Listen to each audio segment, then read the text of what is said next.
No, Kelvin. We're feeling good. We're feeling good. We just had the state of education. You know, we're still riding on that high. But before we get into business, we always begin our school board meetings with an invocation. Who's going to be doing that today? Invocation. Oh. I'll do it. I don't mind doing it. Unless you want to do it, Terry? No, I will leave you. Okay, that's fine. I'll be quick, Mr. Chairman. All right. We'll bless the children and move on. We will recite the Pledge of Allegiance, and Mr. Scott Clark, our Director of MITD, will lead us in that. The national anthem will be performed by the elementary all-state chorus students. They are Salma Derbala, Sofia Lebron, Susie Cohen, Catalina de Blasio, and Mia Ortiz.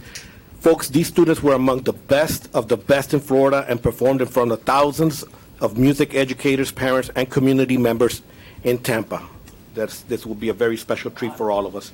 The mission statement will be read by Sherry Waretka. She is our bullying prevention specialist.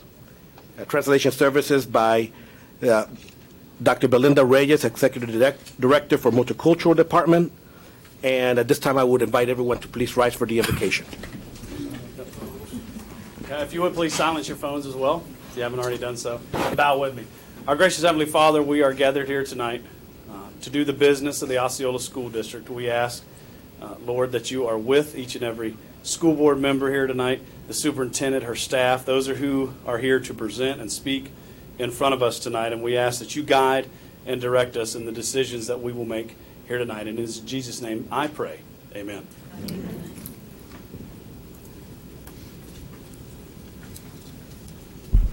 I pledge allegiance to the flag of the United States of America and to the republic for which it stands, one nation, under God, indivisible, with liberty and justice for all.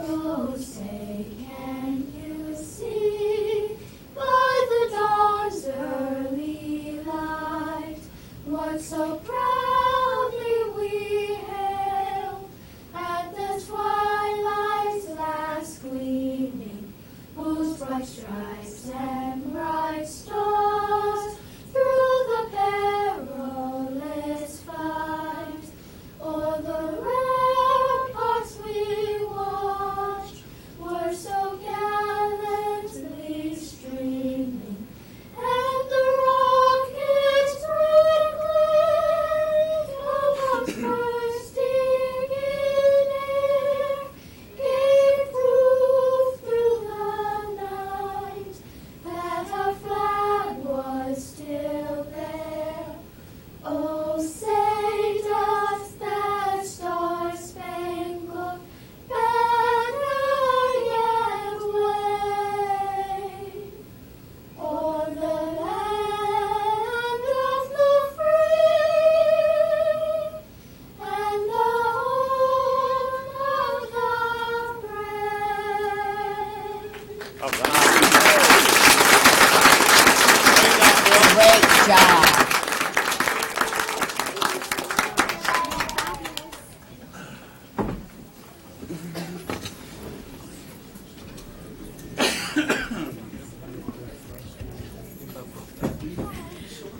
Our mission statement is inspiring all learners to reach their highest potential as responsible, productive citizens. Thank you. Good afternoon. My name is Belinda Reyes, and I'm here to provide translation services. Buenas tardes. Mi nombre es Belinda Reyes y estoy aquí para proveer servicios de traducción. Thank you. Board members, I'll ask if you have any positive comments. Ms. Castillo? I'll be brief. I just wanted to congratulate everybody on the state of education, which was an amazing experience and just kind of puts everything into focus that there is just so much more going right with this county. And I'm just so proud to be a part of the story that we're telling. Thank you. Thacker? Couldn't say it any better than Ms. Castillo. Just thank everybody who was had part of the production today, because it was fantastic. Dr. Pace was on point and awesome as usual, and it was just a great event. So Indeed. thank you all. Great videos, Ruben. I know you're back there in the TV room.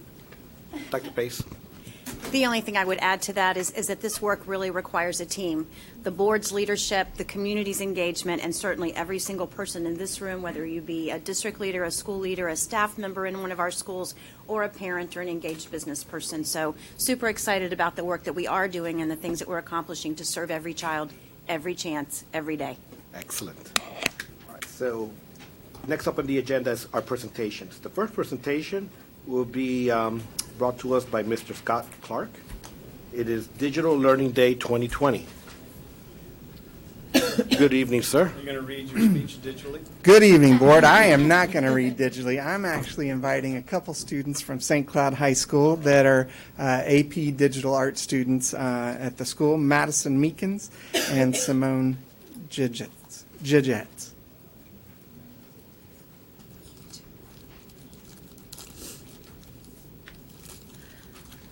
Help us make a difference in the future of education by pledging your support February 27, 2020 for Digital Learning Day. In today's interconnected world, the way students learn is increasingly reliant on digital technologies. This doesn't mean having the newest resources and gadgets. It means fully integrating digital learning throughout the entire educational experience. In order to fully prepare students for success in college and a career, schools and libraries everywhere need to embrace digital learning. We can't prepare every child for their digital future without your support.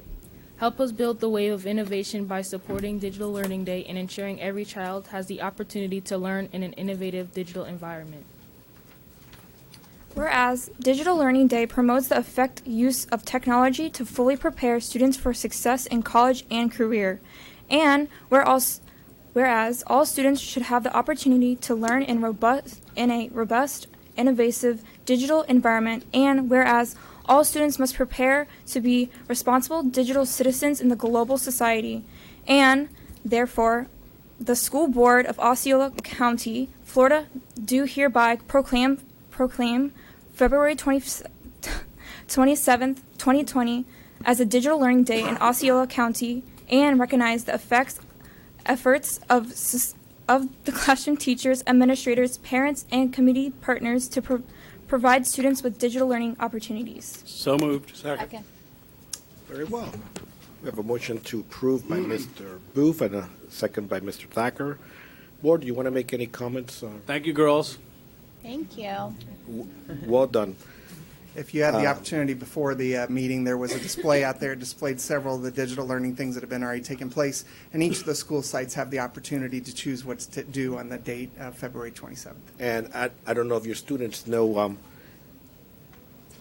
later on during the end of this agenda, we're going to be discussing a little bit about, digital privacy and how we could improve our curriculum. Okay. Students are accessing digital and apps and social media at a younger age every year, every month that passes by, we could say. Mm-hmm. And so it may be time that we start to incorporate into curriculum about how to exist digitally in a safe manner. Very good. And so that's all part of this, I guess. Okay. We'll speak with that later. Excellent. Thank you. Mr. Clark. Our next presentation is the proclamation of February as Kindness Month. Kindness Month. And Dr. Wareka from our bullying prevention is going to present. Thank you. Thank you. I had reached out to the schools to ask for some assistance in helping with the Kindness Proclamation, and I have to say that the staff at Zenith recommended Edwin Benitez, and they said that he exemplified kindness on their campus. So I'm very happy to have Edwin read our proclamation for us. Okay. Whereas any day, week, or month is a good time to remind all of us that kindness is an essential ingredient to the creation and maintenance of a civilized society.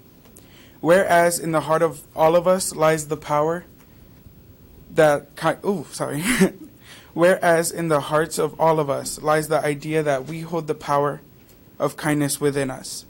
And whereas by knowing, understanding, and actually using the power, we have the ability to spread a positive ripple that may travel for miles. Whereas through random acts of kindness, we can promote healthy behaviors and a positive attitude within our schools.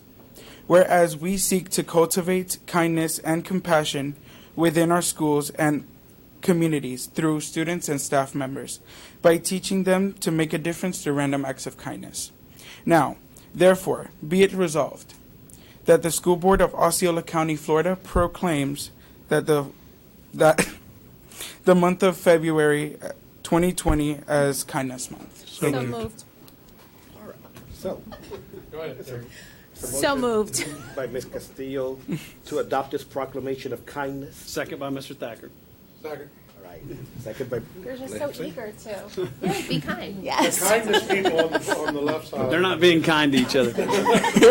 Discussion, Mr. Chairman. Please proceed. Edwin, I just want to tell you that, being called kind, the kindest kid at your school is a huge, huge compliment. Thank you. So don't let that go unnoticed. Take that to heart because, well, I'm not going to. I never get called the kindest person in the room. So it's a huge compliment, and you should really take that as an honor. Thank you. So congratulations. Thank you. You did a great job of reading the proclamation. Well done. Well, all right, so we still have the motion to adopt the proclamation on the floor. Board, all those in favor, please state aye. Aye. Hearing 4, the vote passes 4-0. Thank Well you. done. Thank you. Thank you so much. Thank you, Mr. Breck.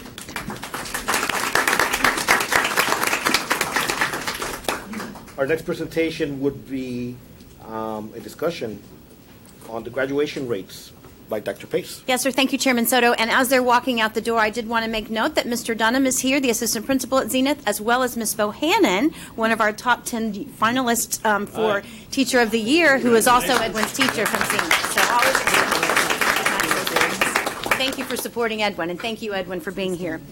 Board members, I know that we have had some great discussion already about the district's improvement in our graduation rate, but there is some additional work that Dr. Torres and our research and accountability team have done to really dig into the data more deeply that I wanted to keep you as a board informed, but also our community. This slide highlights the comparison for our district graduation rate compared to some of our Central Florida partners. As we've said, we're up to 90%. And that is 14th out of 67 districts in the state, and second only to Seminole County in Central Florida, well above the state average and significantly increasing every year. For the past 10 years, as you can see, Osceola's graduation rate is pictured there in blue, and the state average is pictured there in orange. So yes, the state average is also increasing, but we're maintaining that nice pace above the state average, 14%. In just a 10-year period, and that's a testimony to the work in our high schools, but it all starts all the way back in VPK for all of our students and their families and our teachers and staff. This chart shows the district compared to our local charter schools. It continues to show that we do outpace charter school performance, particularly in this category. One of our 2 charters and now 3 charters with the graduation rate is a dropout prevention school, so we understand that theirs might be slightly lower. But we always compare the graduation rate for Main Street to a Zenith Academy, and we are significantly, again, continuing to outperform. In fact, if you took the charter school students out of our graduation rate this year, the district rate would actually be 92.2% of our high school seniors are graduating with a standard high school diploma. This chart shows the data broken down by subgroups. You have our disabled students, ELL, free and reduced lunch, white, Hispanic, black, and then multiracial. Again, you show increases across categories, across subgroups, and more importantly, we're above the state average in every single subgroup. So we're very, very proud of the work that we're doing to meet the needs of all students and close that achievement gap. This chart shows an even more stark comparison for our free and reduced lunch students, pictured on the orange chart, our students with disabilities in yellow, and our ELL students in green. And you can see that we made a huge impact this year on our students with disabilities and helping them to attain that very important high school diploma. Board members, you do have a copy of the PowerPoint as well, but, okay, I just want to make sure. But Ms. Castillo will be proud because you're using your electronic copies. I still want my printed copy, just saying. The one challenge that you see there is while our ELL grade did improve, it's still not what we want it to be. And so that is something that we're continuing to work with Ms. Reyes, with Dr. Reinhardt and Ms. Hickey, with our high school staff and principals, with our guidance counselors, to see what we can do to make sure those students are achieving the skills that they need to pass the required state assessments, which is typically what is limiting their graduation potential. In fact, we have already received in the last 4 weeks 3 new senior students from the island of Puerto Rico who left the island because of the quakes occurring there. And so our social workers, our guidance counselors, Ms. Reyes and her team are working specifically with those students to see what support we can offer in the next 5 months to help prepare them for the all-important high school diploma option. The next chart shows our high schools broken down for the last 3 years. The column in the final side shows the increases or decreases. You see primarily green. That means that our high school rates are improving consistently, particularly in our comprehensive and traditional high schools. The only schools with significant decreases were our charter schools, and we're working very closely with them, as well as in our Osceola Virtual School, which Mr. Hodges just took over as principal this year. But he and his staff are committed to turning that around by hiring more full-time staff to help mentor and support our virtual school students in the district. This chart just highlights a few of the significant increases this past year, of which we're very, very proud of. Notice that Gateway and St. Cloud had significant increases in their ELL graduation rate, and Osceola had significant increases with disabilities, as well as an overall increase of 5.2%. This data is not talked about very often because the national graduation rate is what's most commonly reflected and compared, but I also think it shows some very important numbers that we're very, very proud of. For example, our dropout rate, the students who just leave the system within that 4-year cohort, continues to decline to just 1.3%, and the percentage of still enrolled students is at 4.5%. That's a number that we want to be higher than our district comparison groups, because that says that even those kids who don't quite make it in the 4-year cohort period are sticking with us and staying on track to earn that diploma, even if it takes a little bit longer. The one area of significant concern, as I've already mentioned to you, is the certificate of completion. That is an area where we are ahead of our local comparison districts, and we don't necessarily want to be. That's about 100 students are represented, maybe I think it was 110, who received a certificate of completion last year as opposed to a diploma, which severely limits their options for college, even Valencia, OTEC acceptance without going on to get something else. So I've been working with Dr. Reinhardt and the team this week, Ms. Reyes. We are moving toward offering those students an ACT option instead of the SAT this spring for the at-risk graduation rate, because ACT provides some accommodations for students like extended time and the use of dictionaries that the SAT does not. So we're hoping that with some intensive study efforts that Ms. Reyes and her team are preparing teachers for, we're going to be able to significantly impact that opportunity for our ELL students. And then finally, we're all on track to try to make sure that our students are college and or career ready. The Got College number is one that this district, and along with our partnerships with the Education Foundation and Valencia College and the community, really started focusing on back in 2010, when we recognized that we were 61st out of 67 districts in students moving on to enroll in a Florida college or university program. Keep in mind that this number reported by the state is always a lag indicator.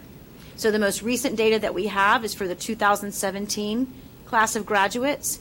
It also only reflects the students who go on to a Florida public college or university. It does not include, for example, even a Rollins College or a Duke University or a Harvard or a Yale. And we do know that we've emphasized those kinds of prestigious and rigorous opportunities for kids and gained a lot of acceptances. If you remember from this morning's presentation, we had 450 acceptances to top-tier universities, some of which are in-state, but also many of which are without. So we do feel, though, excited and proud to say that that number has continued to increase and improved from 41% to 54% in just that 8-year period. And finally, I will also compare our college rate to our neighboring districts. While we're still not at the top where we want to be, we have shown the most significant growth since 2011 of a 13% increase in our college rate as reported by the state of Florida.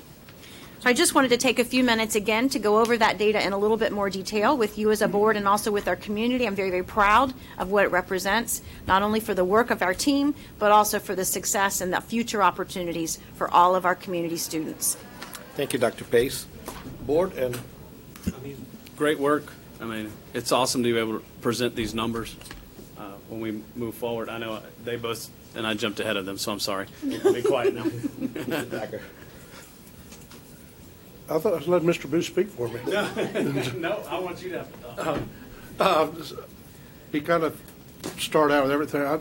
This has been a board priority since since you were hired, I believe, Dr. Pace, and certainly it's received the focus that we'd hoped it had. And this is something that speaks very well of our district, very well of you, very well of all your team.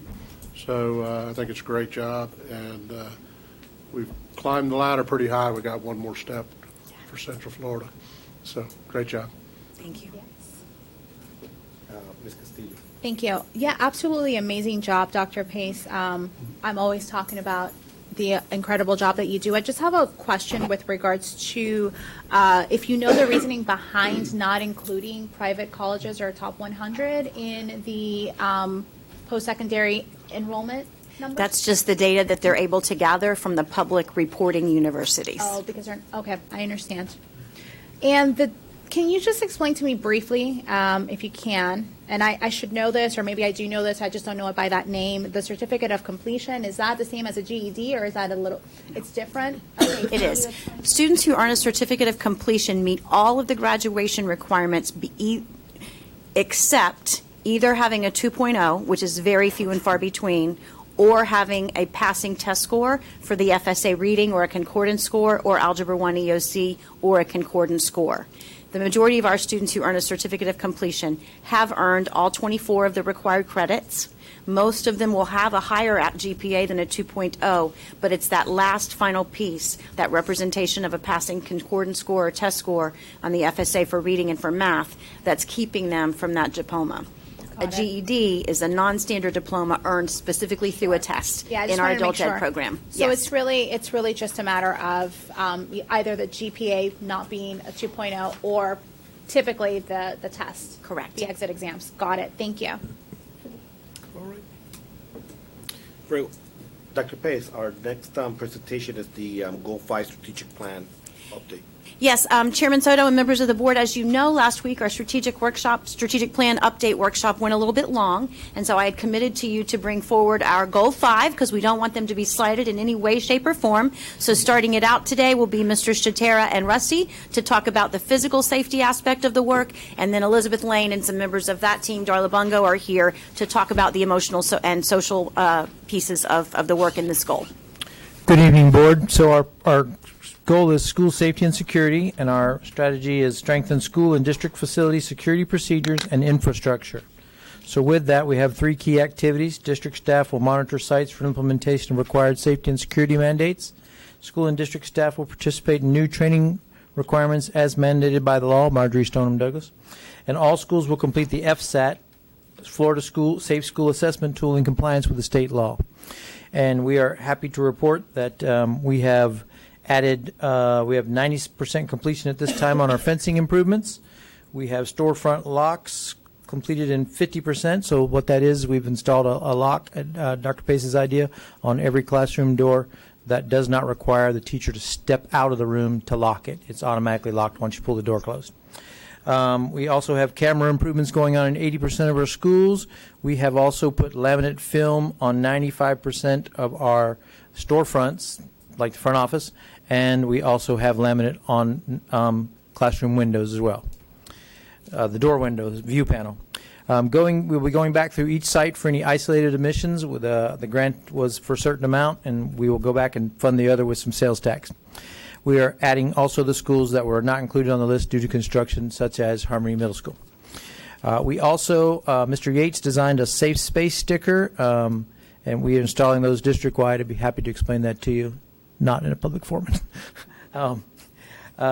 We also, along with that, and Ms. Lane is going to talk a little bit with you on 5B about mental health, but we have 100% of departments have completed Cognito training, and she'll talk a little bit more about that. We also have a threat assessment Moodle course. At the time we collected the data, it's already been released, and we have 23 charter schools and 13 public schools as of January 10th that had completed the course. All schools have completed the FSAT, that is both district and charter schools. We work with the state on some, obviously some grant funding to make those corrections that we may need to adhere to. We are also actively seeking in this school year grant funding in the amount of $1.5 million, working with facilities to provide secure lobbies at every one of our school sites. We have designs, completed estimates, and we have a prioritized list of schools that we worked on together. We also are planning budget for additional schools that would go beyond the scope of the grant as well.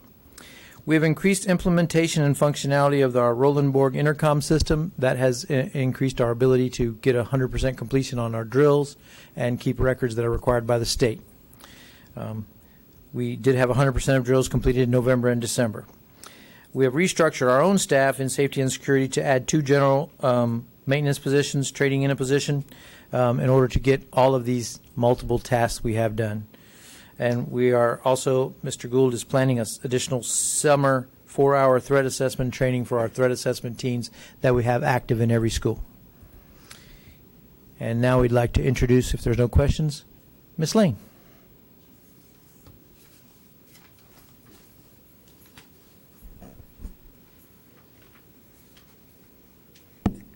Good evening, school board members and Dr. Pace. I have with me Danielle Saunders, who's the elementary counselor for the district, and she'll be sharing with me while we talk about some of the steps we're doing to make our children and our students safe through education and training. Our first progress point is to provide mental health awareness training for staff and students. This training and awareness is instrumental in assisting students and staff recognize a student or a friend who may be struggling and how to connect with a mental health professional, much like you would make sure a friend with a physical ailment had access to a medical professional. With that in mind, I'd like to let you know that 7,380 staff have received a 2-hour training on mental health signs and symptoms through a one-on-one online and a 1-hour in-person training. And over 900 staff, including the district leadership team, have received an additional 6-hour training entitled Youth Mental Health First Aid. Good evening. We've also been incorporating social emotional learning throughout the school day. We've been working on that for several years. This year we have a mental health mandate to provide training to all students. All students are receiving prevention education on substance abuse awareness and child trafficking awareness. Elementary counselors and social workers are leading the charge in elementary schools. Students in middle school and high school are also receiving education on mental health signs and symptoms, in addition to substance abuse prevention and child trafficking awareness. Teachers in ELA and research-intensive reading are facilitating those lessons. Students are responding positively to the lessons. We have a few examples that we would like to share with you. On the slide, there's a picture of a tree, and that came via Facebook from Tehoppa-Calaga High School. They built a tree on their window with sticky notes acting as leaves where the students can write someone they can turn to if they need help. We also have some quotes that were given to us by students. I'd love to read one to you. Though I didn't speak to not hurt or see people sad, I nearly cried. I started opening those doors that I pushed away. It's time to heal for 2020. Thank you for the mental health course. Next steps are develop a parent outreach information sessions. We are looking at collaborating with special programs and their homework diners. We welcome any suggestions you may have for how to best reach out to parents. And then also a team summit. The second summit with the Valencia Peace and Justice Institute was just held on January 31st. The first summit was back in August, and it was a kickoff to the student-led clubs which work to spread kindness throughout the campus and the community. Students shared many different ways that they are doing this on their campuses, ultimately helping to promote a positive school culture.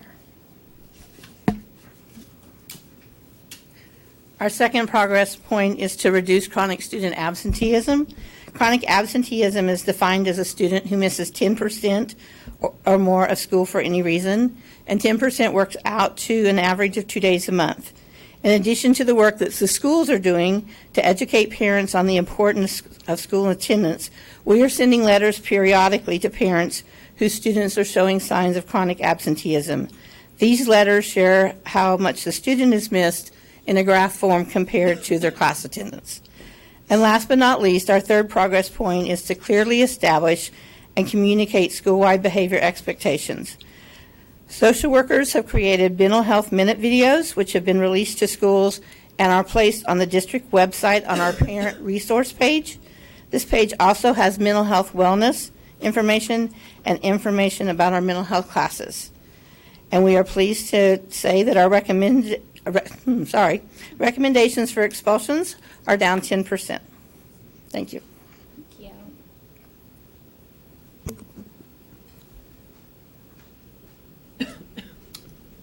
Any comments, questions? No, I mean, I think that this is great. I know that we can't share a lot when it comes to keeping our students safe, but I know that what we can share is incredible. A lot of it is just awareness, and just taking the time to listen to each other and be present is really important. So I'm really excited to see the progress that we make. Thank you so much. Thank you, guys. Thank you. Anyone else?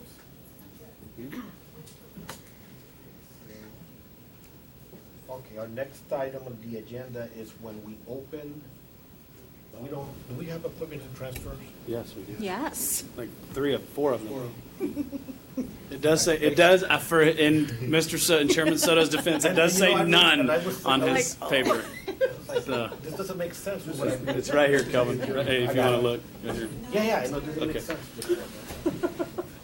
All right, so.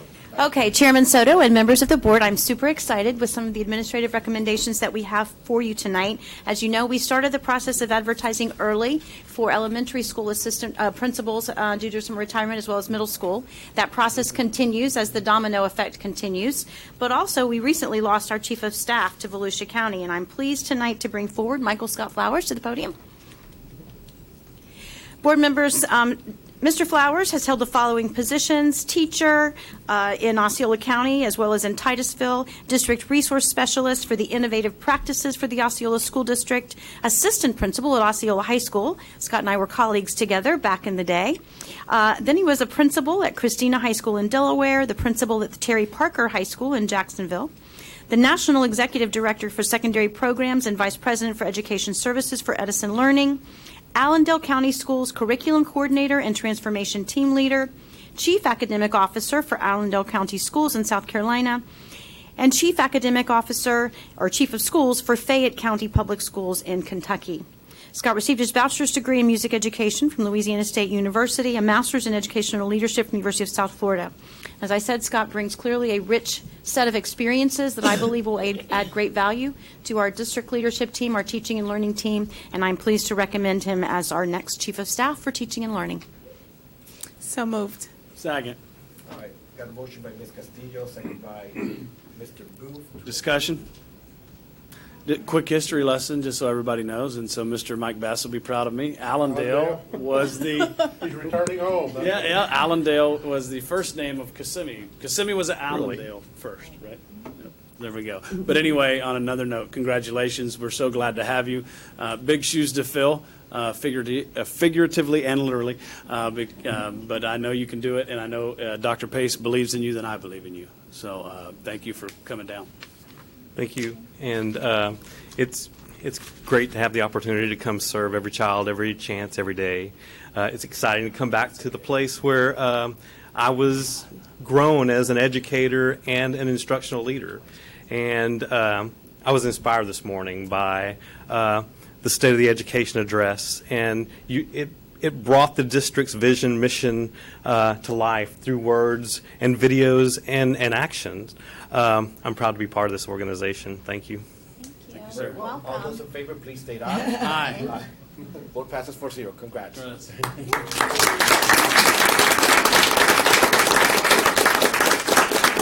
Next, it's my pleasure to invite Dr. Shanna Rafalski to the podium. Board members, it's my pleasure to recommend Dr. Rafalski to be our new Executive Director of Charter and Choice. She's been a teacher with the Hillsborough County Schools, an assistant principal in Hillsborough County, consultant for the School Choice Program for the Osceola School District, the principal at Thacker Avenue Elementary School for International Studies. For those of you who are in the district, Shauna was instrumental in both writing the grant and developing the IB program from the ground up for our elementary school program. She's also been a principal in Seminole County, a director of elementary curriculum instruction for Orange County Public Schools, executive director of elementary education for Pinellas County Schools, and currently serves as a vice president of digital instruction strategies for Safari Montage. She received her bachelor's degree in elementary education from the University of South Florida, a master's degree in educational leadership from the University of South Florida, and was a colleague of mine in the doctoral program in executive education from the University of Central Florida. So I'd be excited to welcome Shauna back to the district and to this position. How does one sufficiently express gratitude for the honor and privilege of returning to a place that has had such profound impact on me, both personally and professionally? My children went to school here.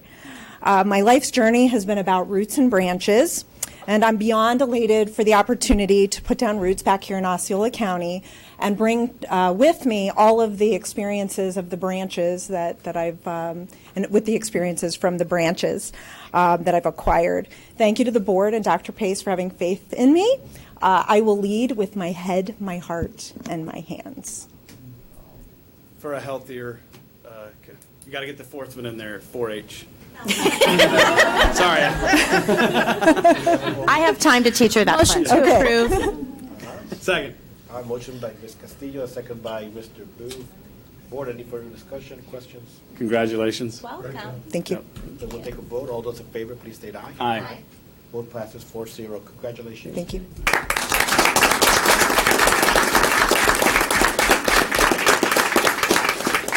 Board, it's next my pleasure to invite Mr. Nathan DeWright to the podium. It is Daddy's turn. It's Daddy's turn, is right. Board members, Mr. DeWright started his career in the district as a teacher at Kissimmee Elementary School. He served as a dean of students at Denjon Middle, assistant principal at Eastlake Elementary, and this past year took on the challenge of assistant principal at Kissimmee Middle. He received his bachelor's degree in elementary education from Cooker College and a master's degree in educational leadership from Nova Southeastern University. And it's my pleasure to recommend Mr. DeWright to return home to Kissimmee Elementary School, where he knows the community, has a love for the kids and the staff and the parents in that community, and I am confident he would do a great job in Mr. Noya's shoes as new principal of Kissimmee Elementary. All right. Mr. DeWright, we'll let you make the comment before we call a vote.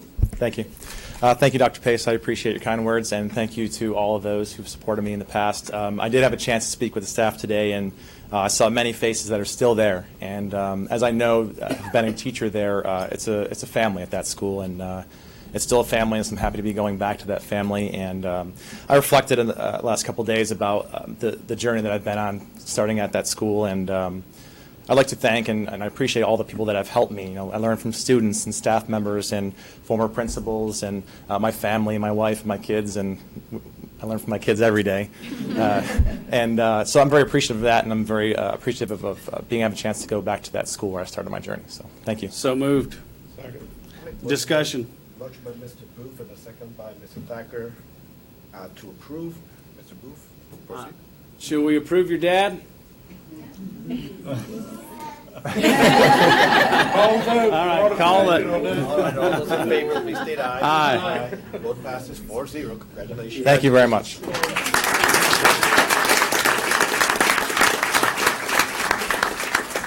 And finally, for this evening, board members, it's my honor to call Rhonda McMahon to the podium. Board members, as you know, Ms. Mannion surprised us all a couple of weeks ago by announcing her intentions to retire at the end of the year as principal at Celebration K-8. After doing some site analysis and some discussion, Mr. Allen and his team had an opportunity to speak with Ms. McMahon, who started her career as a middle school teacher and then found her way to elementary schools, served as an elementary school principal both in our district as well as in Hillsborough County. She's done a fabulous job building a culture at Boggy Creek Elementary School. She's worked in diverse schools. She understands the importance of sharing decision-making with the team, of collaborating and being intentional about communication, both with the staff and with the community.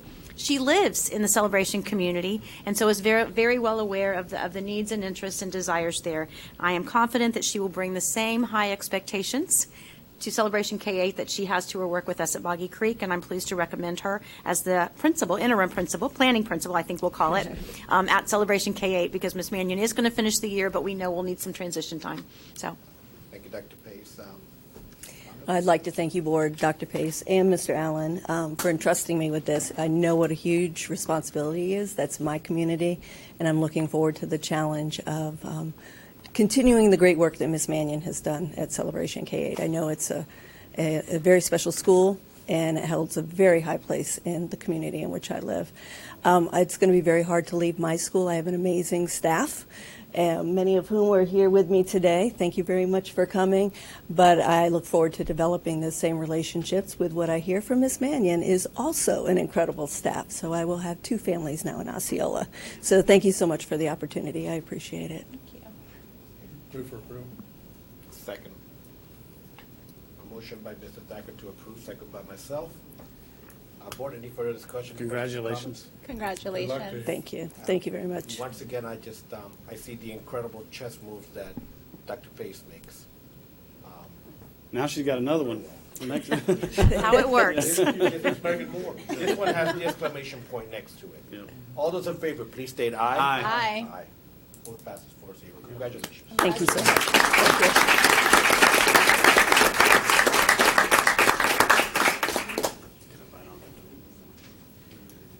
That's all for me, sir. That's it? All right. So we get into the point of the agenda where folks that are here, for the appointments and transfers that came here to support their family, they could feel comfortable to get up and leave unless you want to stick around and hear the rest of what we're going to be doing here. Wow, y'all going to stick around. No, they're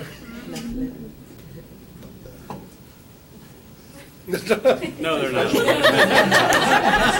It's okay. They just didn't want to be the first ones up. I determined for sure. Yeah.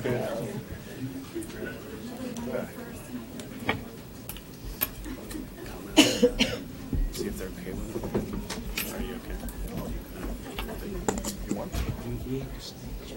Mr. Chairman, I know we are moving into the public comment section of the meeting. I would just ask, and if it's okay with the rest of the board, that the folks here that are here to speak on item 13, I believe, that we allow public comment during the item 13 for those here to speak directly on that. I'm fine with that.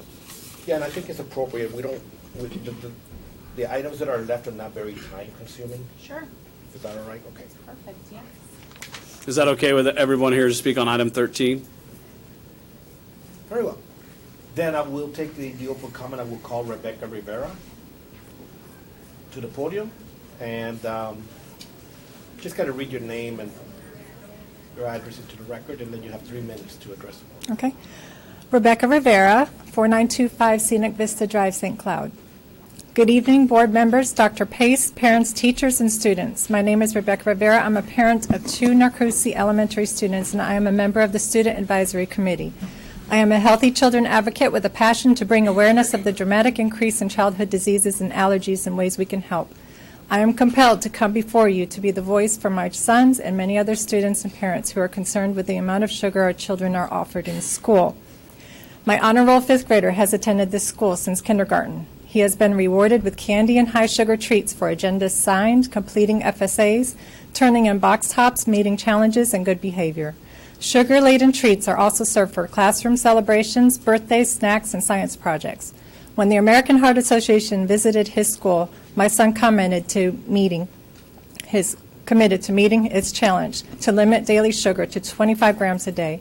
He declined treats at school, noting a Walmart cupcake has 31 grams of sugar. But then he came home one day emotionally upset. He had been having trouble meeting the monthly reading goal, and when he finally reached it, his reward was an ice cream sandwich. When I addressed this issue with his teachers, I was surprised that I was given reasons for why candy and treats are given as a reward. I was told, what happened to positive reinforcement, stickers and fun activities as a reward? How can students be expected to make healthy choices when the school leaders speak healthy but deliver the unhealthiest treats? Then I read this from the Osceola County School Board rules. Eliminate food as a reward in the classroom. And it goes on to say, with the increasing prevalence of childhood obesity, type 2 diabetes, high blood pressure, and other illnesses, we should not be encouraging the consumption of food as a reward. So why did my child endure emotional upset trying to make healthy choices due to a rule not being followed? I have here a copy of a PubMed study titled How Food as a Reward is Detrimental to Children's Health, Learning, and Behavior. The Osceola School Board Rules, Section 2.95 states, the school environment, including the cafeteria and classroom, shall provide clear, consistent messages that promote and reinforce healthy eating. How can we achieve this environment when our children are being offered sugary treats in the classroom for celebrations, birthday snacks, or rewards?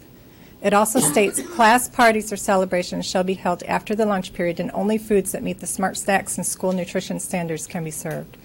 After I reached out to the teachers and principal for the last few years, I have noticed an improvement with some teachers, but better is not good enough.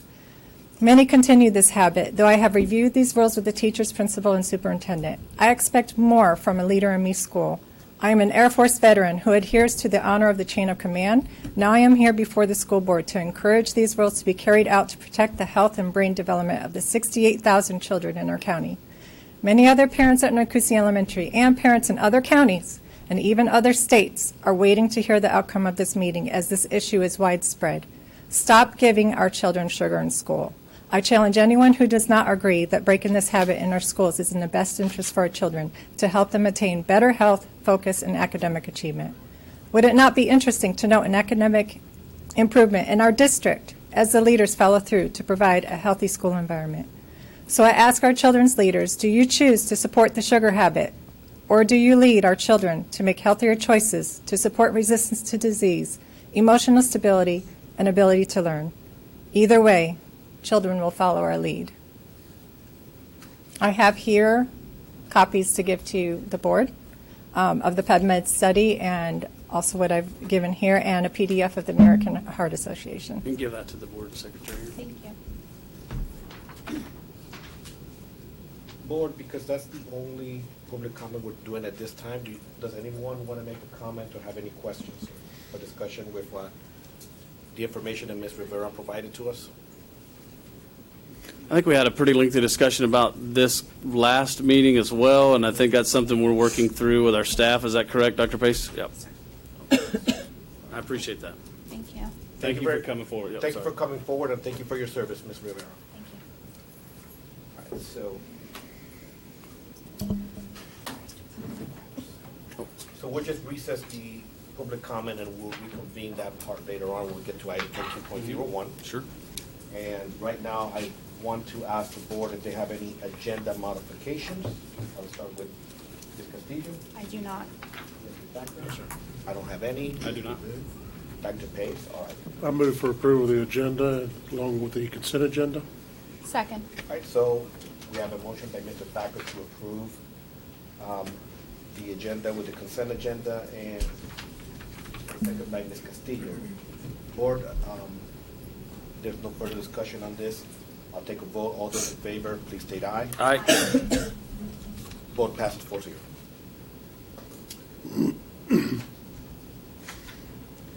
So at this point, just to remind the board, there is a information from the monthly business advisory board meeting that's in the packet, and it brings us to our regular agenda items. The first one is under 12 regular facilities. Mr. Chairman, I'll make a motion to approve item 12.01 as submitted.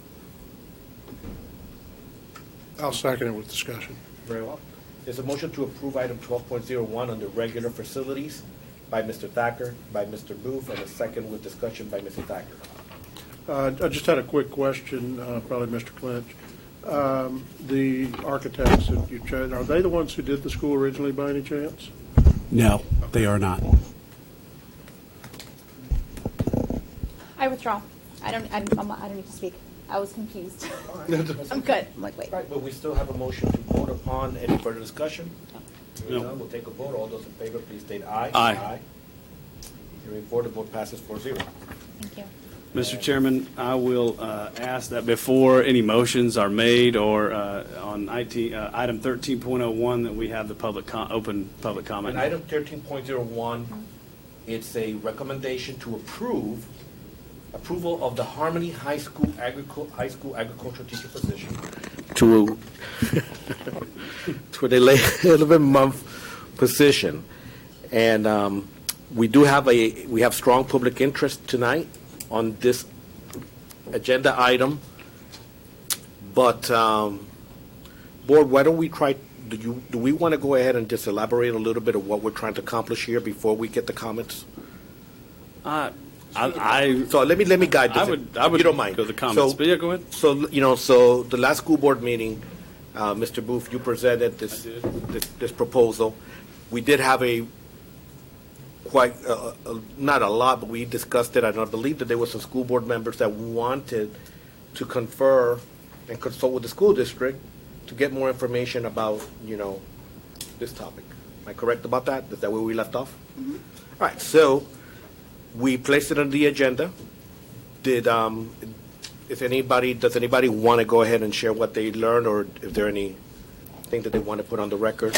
I can if somebody. No, them first. That's fine. Yep. That's fine. Yeah, that's fine. No. I don't know if this is the right space to talk about this. Okay. No, I didn't know if we were going to do public comments. We can't and then do it were gonna- privately. No, I'm holding off the public comments until. That's not what I meant. I meant are we going to do public comments first? So clearly we're not. Yes. I mean, that was my suggestion, but the chairman's in charge. Yeah, I want Chairman's to do in the public charge. comments afterwards.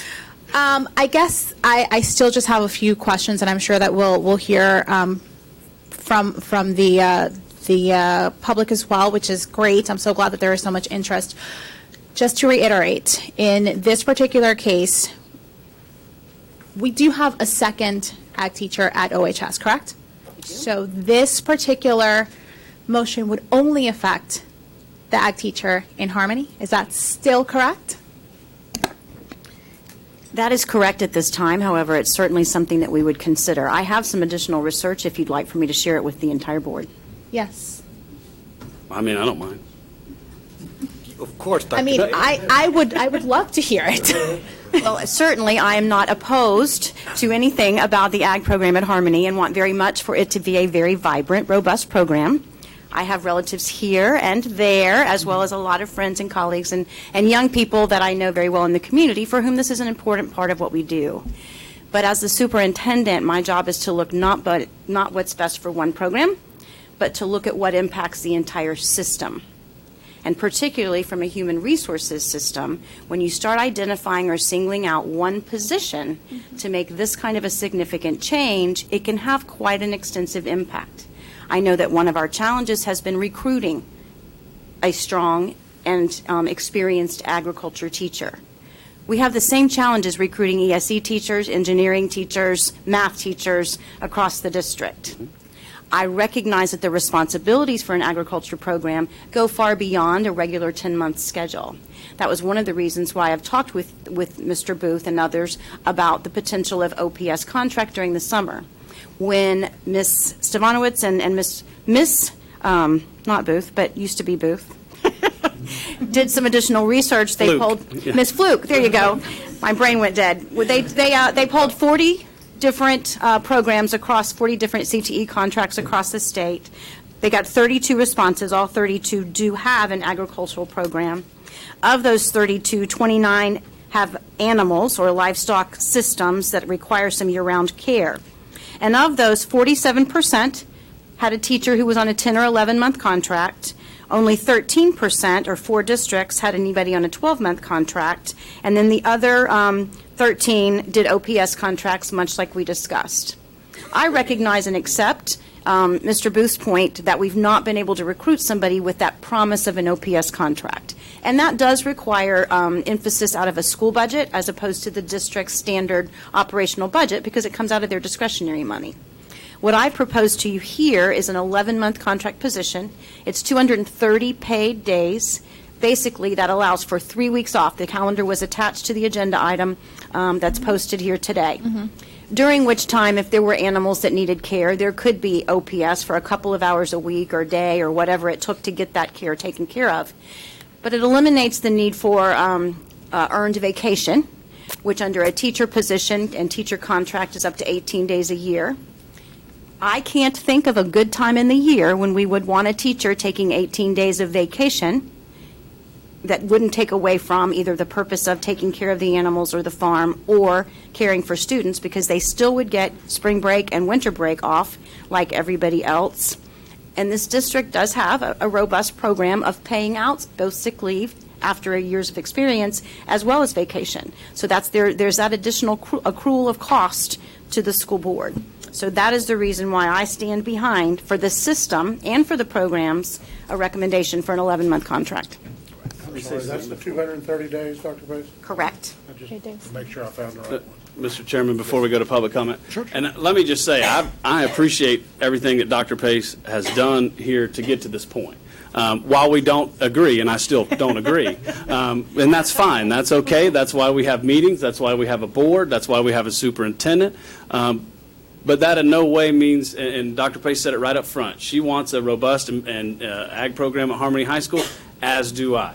We might have a different opinion on how we're going to get there, and I'm I going still to follow the direction of the board. Yeah, but I understand, and at least speak up. I'm going to hold that opinion.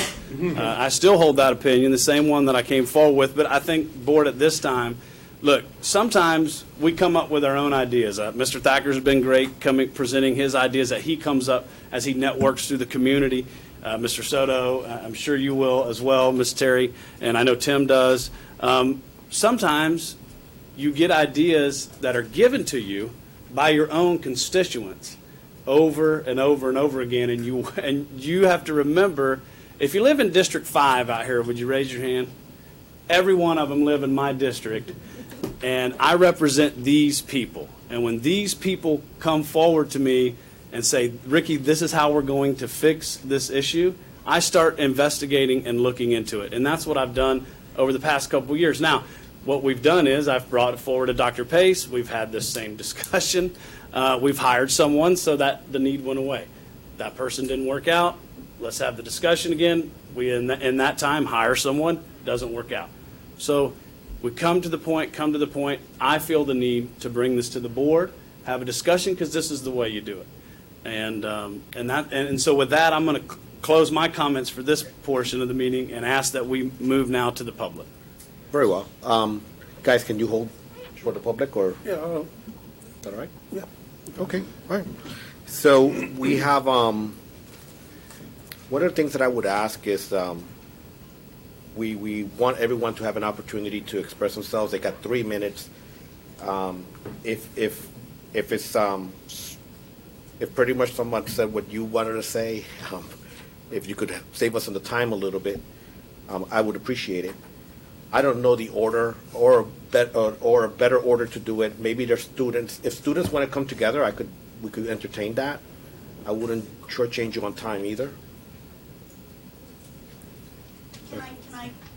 Or somebody someone wants to lead. You know me, I'm shy here. Or someone wants to lead it. That's Yes. fine as well. Well, there's only about 6 of us, and we promise we'll stay. I'm probably the most wordy, and I promise to stay right in that time frame. But we won't take. I want you to have an opportunity, but I We're want gonna it to do be not the same We all won't. the time. So we guys very We well. promise we won't. We might Good. have a little, but we'll try to. We'll do our best. Have at it. You know, Welcome if you're a everyone. law enforcement officer, I generally have Name and address, and you probably don't have to state your address for the record because you are a law enforcement. Right. Chris Baker, District 5 resident. As a career law enforcement officer, I generally have a captive audience, and y'all put a timetable on me, so that's kind of hard. As the big boss of the Silver Spurs Rodeo, I just wanted to come and say that our organization is behind this, and as a dad of 2 children that actually went through the program, you have a good program. You have an opportunity tonight to make it better. I have a child that was the FFA president when she was a senior, and now she is a junior at Texas Tech University in the agriculture program. It means a lot. I think if you move to solidify this position for these people that are coming in, and often they're coming in from someplace that's not Osceola County, if you will show some support, I think they will show some loyalty. And I think by doing this that you're showing them some consistency and you're showing them loyalty as well. As I said, our organization is behind it because we are 100% agriculture related. Just know that the Silver Spurs and our club has your back. And we know you as a board have our back, and we appreciate that. And I would be remiss if I didn't say thank you, Dr. Pace, for doing the homework and getting this put on the agenda. So with that, thank you. Thank you, sir. And Chris, you didn't take the opportunity, so February 21st is rodeo day. February 22nd is the Saturday rodeo. It is, but and don't February forget February 23rd is the 15th. Sunday, and the 15th is the Monster Bull. There That's we go. right. I was just trying not to muddy the waters, but I hope And to I see can you tell all you, there. as long as we have Superintendent Pace, and as long as we have this board here, we're going to continue to have rodeo in Osceola County because that's one of the things that makes us very unique. Well, I can appreciate it. And I'll say another thing. Mr. Allen, Mr. Phelps, we're both both principals for my kids at Narcoossee, and y'all be happy to know that Scout's on the dean's list. Yeah. Congratulations. Scout's awesome. Yep. Thank you, Chris. He was only supposed to go 3 minutes, and I think he went Yeah, a little bit that's over. all I was right. supposed to have his extra time. So, hey, good evening. My name is Cindy Moore. I'm a retired Extension 4-H agent, so I appreciate those 4-H's. You finally pulled out I that, got it, that didn't I? health, right? Yep. Yes. So first, let me express to you, Dr. Pace and distinguished board members, that it is mine and everyone here is our sincere gratitude and appreciation for you to even consider this contract for the agriculture teacher FFA advisor at Harmony High.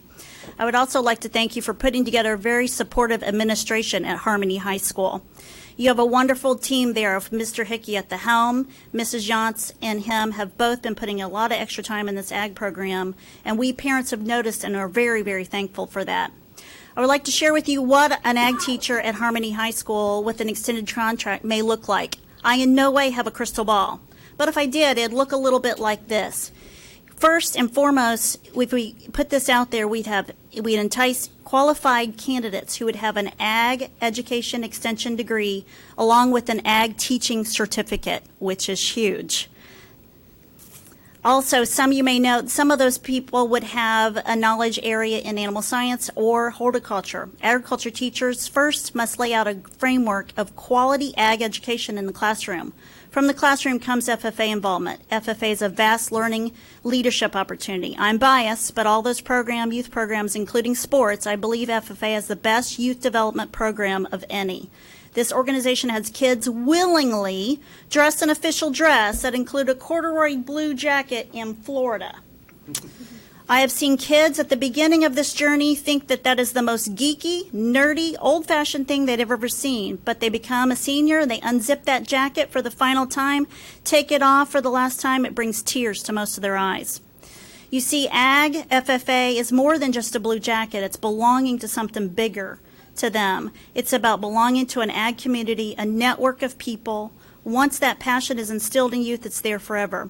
One young man who went as a senior to National FFA Convention this past October, he came back and told me, "Thank you for sending me because I found my people." So as you ask how an extended contract may look, an ag teacher wears many hats. So as to help all the students find their people may be those that like to do public speaking, livestock judging, horse, citrus judging, just to name a few. Maybe it's to understand food safety or learn about meat judging. Maybe there are students that have a passion in technology.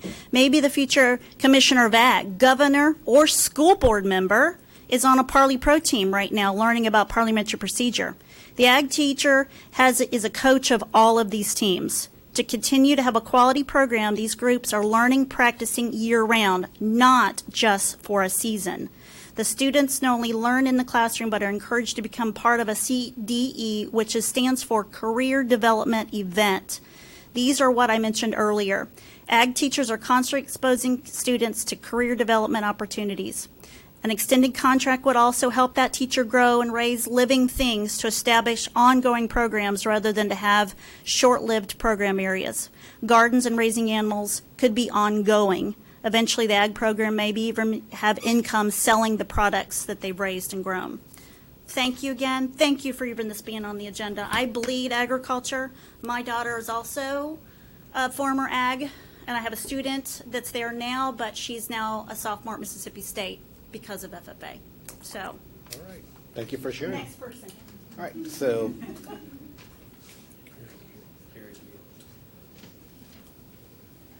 Good evening. Karen Gill, 3840 Chaplain Road. Good evening, board members and members of the administration. My name is Karen Gill, as I said, and I have lived and worked in Osceola County for the past 27 years. Thank you for placing this important topic on the meeting agenda. I am here today as a parent, business person, and passionate and invested county resident concerned with the future of agriculture and its place in our county schools. Consideration in changing the 10-month contract for the ag teacher at Harmony High School, I believe, will be pivotal in attracting qualified and vested candidates to our county to fill this vacancy and ideally create longevity with a qualified hire in the position. Even though the dynamic of Osceola County is ever-changing, there remains a need to maintain this avenue of education. Just as we encourage our children to participate in band, choir, and other types of learning, it is important that this path is also offered. Aside from the history and impact as a local industry, there remains much to be accomplished in the field of agriculture in the state of Florida, and continuing this path in our schools is an obvious way to pique students' interest in this career area. By their nature and focus, the ag classes are implemented most successfully on a year-round schedule. Between livestock and crops, amongst other areas, it becomes a year-round obligation to take care of all that can be offered to the students. It has become more and more apparent over the last several years how vital it is and will continue to be to attract talented teachers in this area by offering a lucrative package that includes an atypical contract along with an adequate stipend. Thank you for your time and consideration. Thank you, Ms. Gill.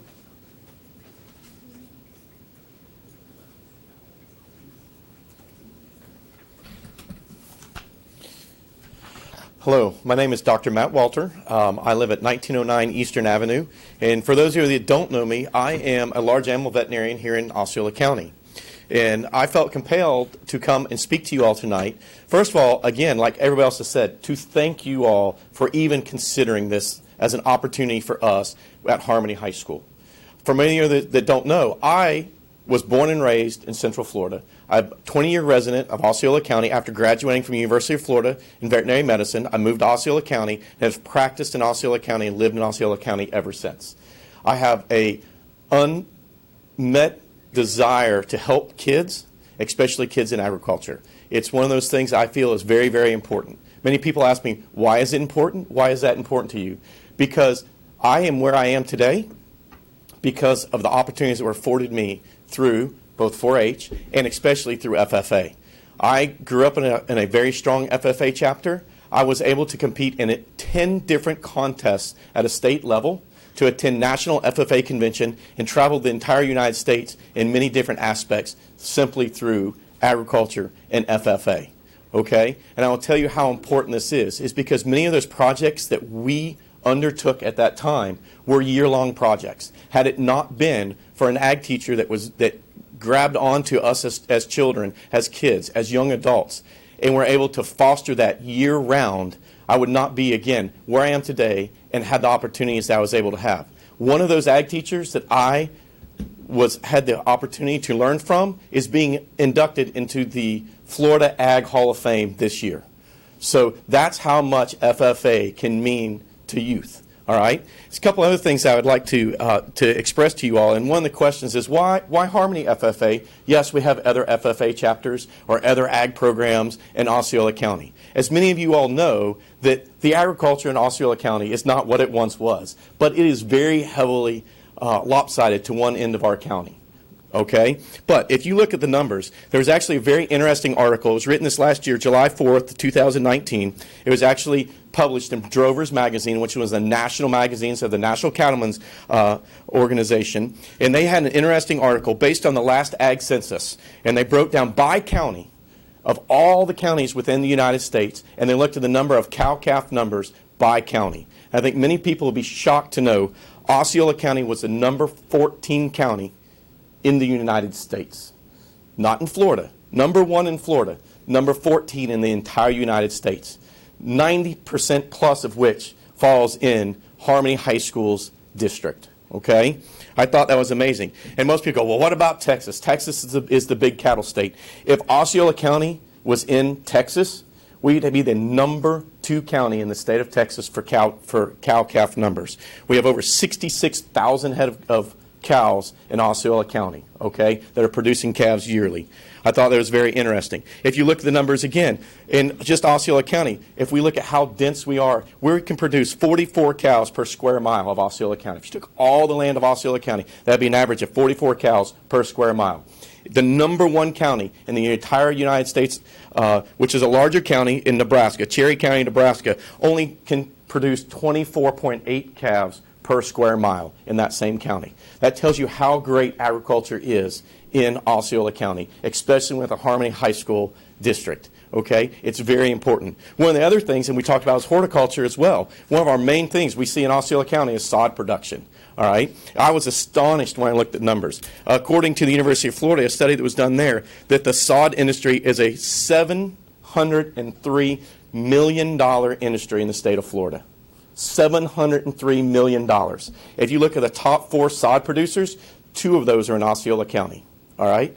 I bet everybody can figure out what part of the county they're in. They also fall under the Harmony High School district. And I think if you look at the numbers and you look at the potential that this county has, I think it'd be great if we could do this with a great ag teacher to provide year-round service, not for me, but for all of these young kids that are here tonight. Thank you for your time. Mr. Thacker, you want to? No, I just want to go when they're. Okay, all right. Very well, very well. All right, so who's up next? Only a couple more, I promise. You're fine.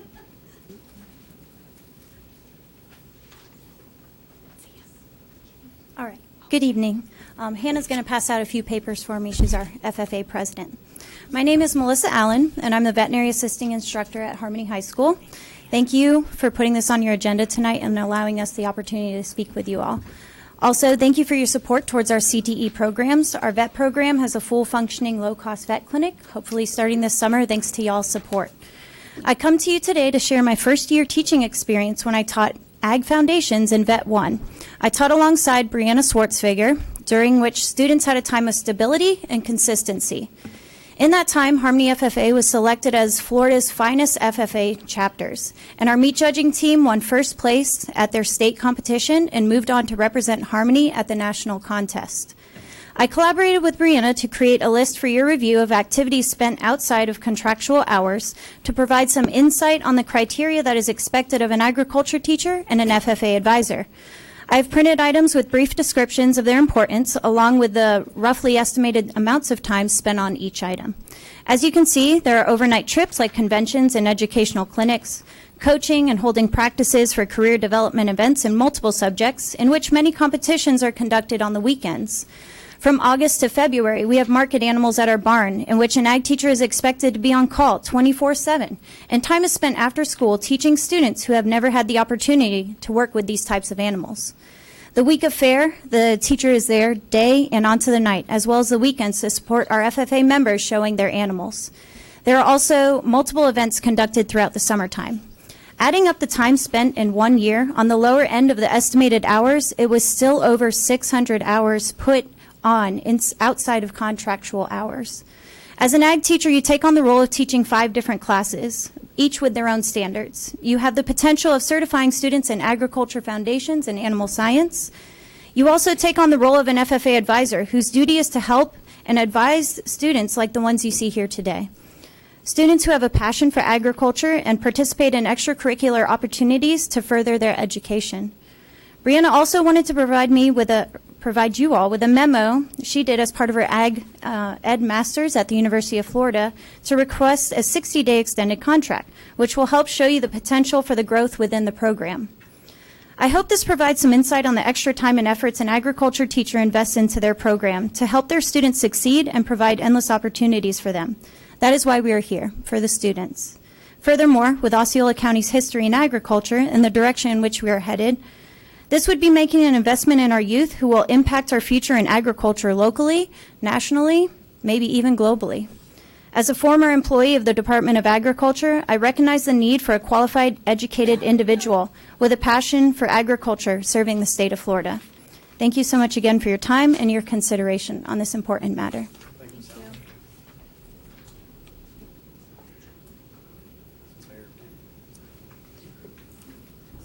If everybody else who kind of went a little long-winded, mine is very short and sweet. Okay, Barry. So anyhow, members of the board, thank you all for allowing me this opportunity to speak this evening. Barry, give your name and address for the record. Barry Kempfer, address 8057 Ocean Prairie Lane, Melbourne, 32904. Okay. All right. That being said, I realize being good stewards of the monies that y'all receive from your taxpayers is a large part of your responsibilities. And along with making sure that students in this county receive, the opportunity for a good, valuable education.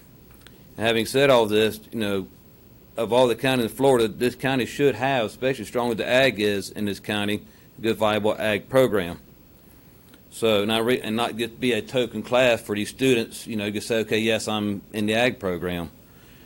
So, I think it'd be easier to get teachers here with the contract for a 12-month program to get the best quality teacher provided. So, anyhow, my son came over to Osceola County, we live in Brevard, but he came over to Osceola County just to be a part of the ag program at Harmony. And in fact, both my sons are attending Osceola for the ag program. So anything we can do to help to get this to be a 12-month program, I would like to consider the board to take all into consideration. Thank you. Thank you, Barry.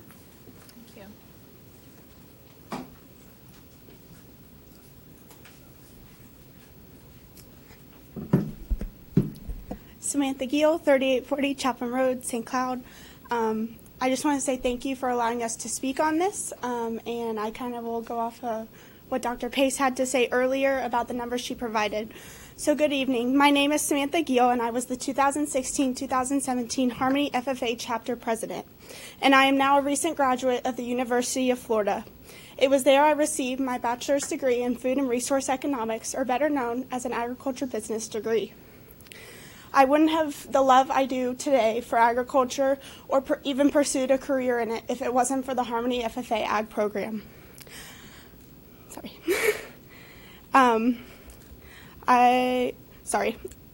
My last ag teacher at Harmony, Miss Schwartzfager, had so much of an impact on me. I rushed the same sorority that she was in during my time at UF. It is known as Sigma Alpha, the Professional Agriculture Sorority. Fast forward to the beginning of 2019, and the position at Harmony High School coming available to be an ag educator and FFA advisor. Many of my sorority sisters were preparing to walk the stage with me and receive their ag ed degree, so of course I advocated for them to come to my hometown and become the ag teacher at Harmony High School. I mentioned it to them a few more times leading up to graduation and after that as well, but sadly they all chose position in other parts of the states because they were offering a 12-month program. I believe that Harmony has the competitive edge to be a great school, a great community, and a great school district for this position to exist in. And I ask and present to the board that it gets moved to be a 12-month position. And I hope that you will take my story into consideration when voting, and hopefully we will rank among the top places for a recent graduate from the University of Florida or elsewhere to come start their career and foster the ag program that Osceola County deserves. Thank you.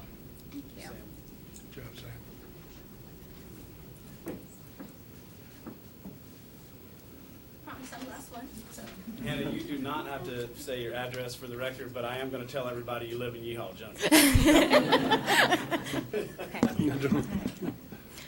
Good evening. My name is Hannah Rohde, and I am the president of Harmony FFA. I first want to start off by thanking each one of you for your time, consideration, and support for addressing this issue. It truly means a lot to not only me, but for Harmony FFA as well. Ag teachers are the foundation to what makes an ag program functional. They provide stability and support for not only the program, but for the students as well. They put so much time and effort into bettering students and FFA members to help them achieve premier leadership, personal growth, and career success. They spend a substantial amount of time and commitment out of school attending conventions, officer trainings, and competitions. FFA very clearly represents ambition, dedication, and most importantly, leadership. But none of this is achieved without stability. When school stops, FFA doesn't stop. We continuously have animals to care for and yearly competitions and conventions to attend. An ag teacher must be on call 24/7, no matter the circumstance, to provide the support and stability to keep FFA functional. So we pray that this matter means as much to you as it does to us. And once again, thank you. Thank you, Hannah. Okay, that's it for the public comments for folks that signed up. Mr. Thacker, you have your light on first, so. Just a couple of comments. First off, you chose your closer very wisely. You did a great job. You did very well. Just kind of some thoughts on this whole question. One, the recruitment question concerns me a little bit. I get some of the other 12-month issues. I completely hear the recruitment question in Dr. Pace's comments about ESE teachers, science teachers, math teachers, and everything else we have. But I just want to talk about something. We've got, how many CTE programs do we have going on now in certifications? Hundreds. Yes. Seems like. Person could tell you. So 75 different programs, isn't it? 75 different programs. In multiple schools. Back when I was in school, we had an ag program at Osceola High School. It was kind of almost the original sort of CTE in its own little way. It had a teacher back then that I remember near and dear to my heart, Davis Bateman. I don't know if there's anybody in the room old enough to remember Davis other than me, but he was a different kind of teacher. I would guess to say he probably wouldn't be a teacher today if he were still here. But he was also a teacher that served a very interesting purpose. He was the ag teacher, the FFA teacher. I have a lot of friends that graduated from high school because of him and because of the type of mentorship and leadership and friendship that he delivered that was probably very unique to that department and to that teacher. They also had livestock back then that were kept where the YMCA is. And I don't know back then whether it was a 10-month, 9-month, 10-month, 11-month, or 12-month job. I know that it was down the street from my house, and I saw him there almost every day. So the time was put in. Ag programs are extremely important to a group of people. They are more important, or maybe not more important, but there's a larger group of those people, as that was mentioned on the west side of town, where Harmony is located. I think east side. I'm looking that way. I'm looking at it wherever it is. On the east side of town, we've built a facility at Harmony. We spent money on a facility for stock. I've seen what some of the kids have done there. I've watched Sam grow up since she was this big, and watched her get through college in a hurry. And I think we should invest in this program. I think agriculture is still like our number 2 industry in this county. I think we need to do what it takes. I heard the stats too that based on the numbers, some are 9, some are 10, whatever they are. I think this is important to this county. It's important to the heritage of the county. I want to be the best at this. I don't want to just be another one. I've struggled with the money, struggled with how we come up with the money.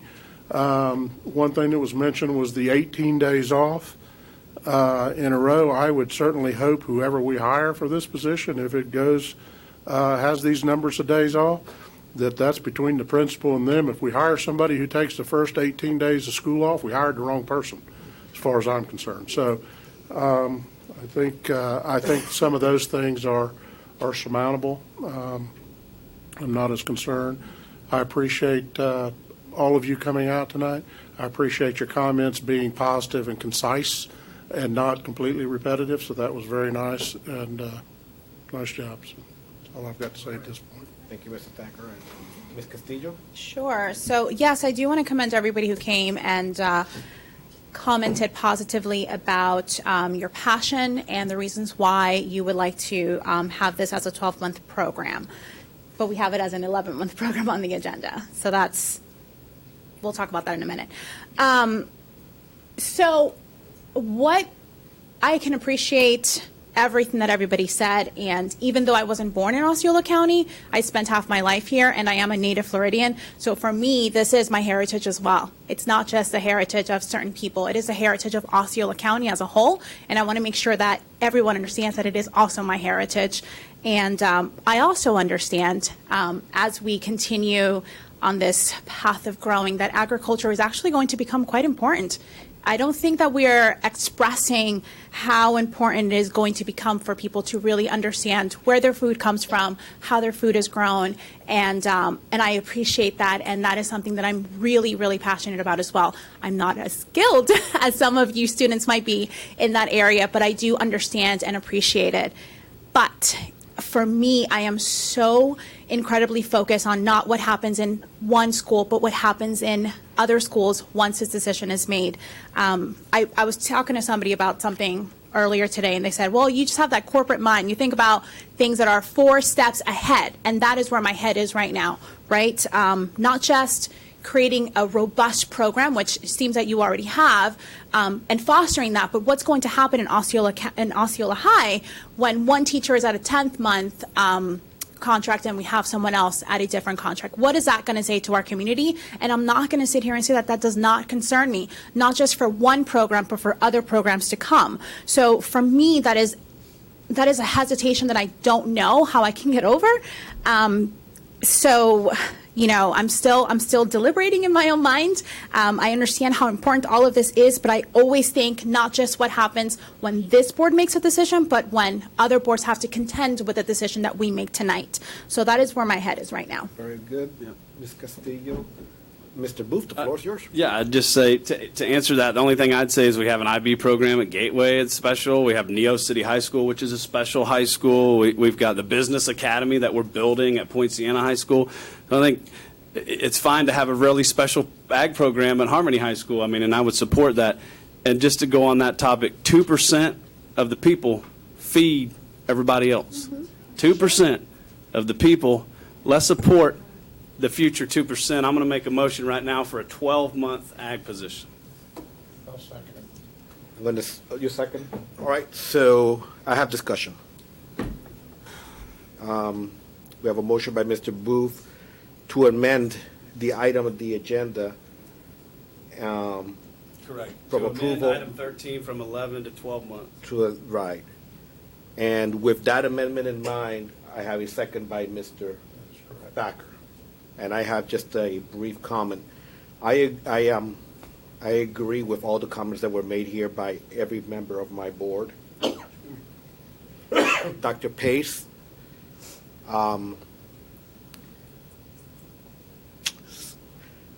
this is one of those rare times. Very rare. Very rare. Your analysis, my support of this motion is not, it's contrary to what I feel about your analysis, which is very sound. Here's why, and I want to share with the folks too. This is kind of like a CTE, but it's really, really, really different. It's really unique.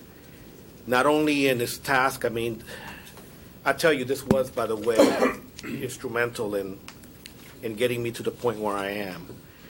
It's really unique. It has unique responsibilities, not just professional, but there's a lot of ethical responsibilities and just things that comport with, with culture as well. Never mind that it's very important. It is a real science. In our major universities, is you add to that the fact that a lot of folks really want to see this thing go forward. I'm willing to go ahead and take this leap of faith that with all the precautions that you've pointed out that may be possible, but I think that it has a high probability of actually proving to be the right decision. I respect the will of the board. Okay. With that said, do we have any other comments? Yes. Yeah, just to be clear on my second, my expectation of a 12-month ag teacher at Harmony is that this is somewhat as Mr. Booth talked about. We have a business academy, we have a science academy, we have an arts, that becomes that at Harmony. We talk about school choice. I think we are building we believe school choice, or I believe school choice produces very successful students that are where they want to be and they're studying what they want to be studying. So that being said, my expectations of an ag program at Harmony is for a very robust ag program, and it is to find an instructor who would have stock and who would be there year-round, who would participate and lead all the FFA activities in the summertime. It's not a 9-month job that gets paid for 12 months. It is a 12-month job. And Mr. Thacker, I just want to say, because and so I don't want to run the risk of a 10-month, 11-month contract, and then they still end up doing 12 months of work, which is really what I hear from the folks here, that is what it takes to do this right. So with that said, I think that we're ready to take a vote. I had the vote by Mr. Booth and a second by Mr. Thacker. Anything further? Hearing nothing further, we'll take a vote. All those in favor, please state aye. Aye. I hear vote 4. No. No. 3. 3. All right. All those opposed? All those opposed, say nay. Nay. All right. Well, vote passes 3-1. Congratulations.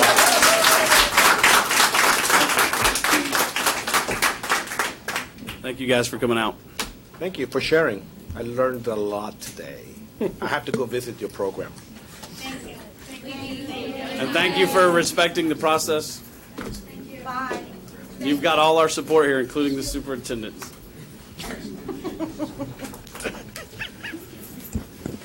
Bear, tell your dad his remarks were good. Tell your dad his remarks were good. I actually heard his remarks on Saturday afternoon. Billy called me, then Deborah.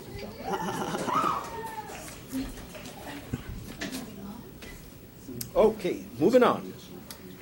We are at item 14, Attorney's Report on Legal Issues. We have a few things there, a couple of things. The first one is, I think we want to take these one by one. Very well. On item 14.01, this is the approval of an alternative education system impact fee calculation.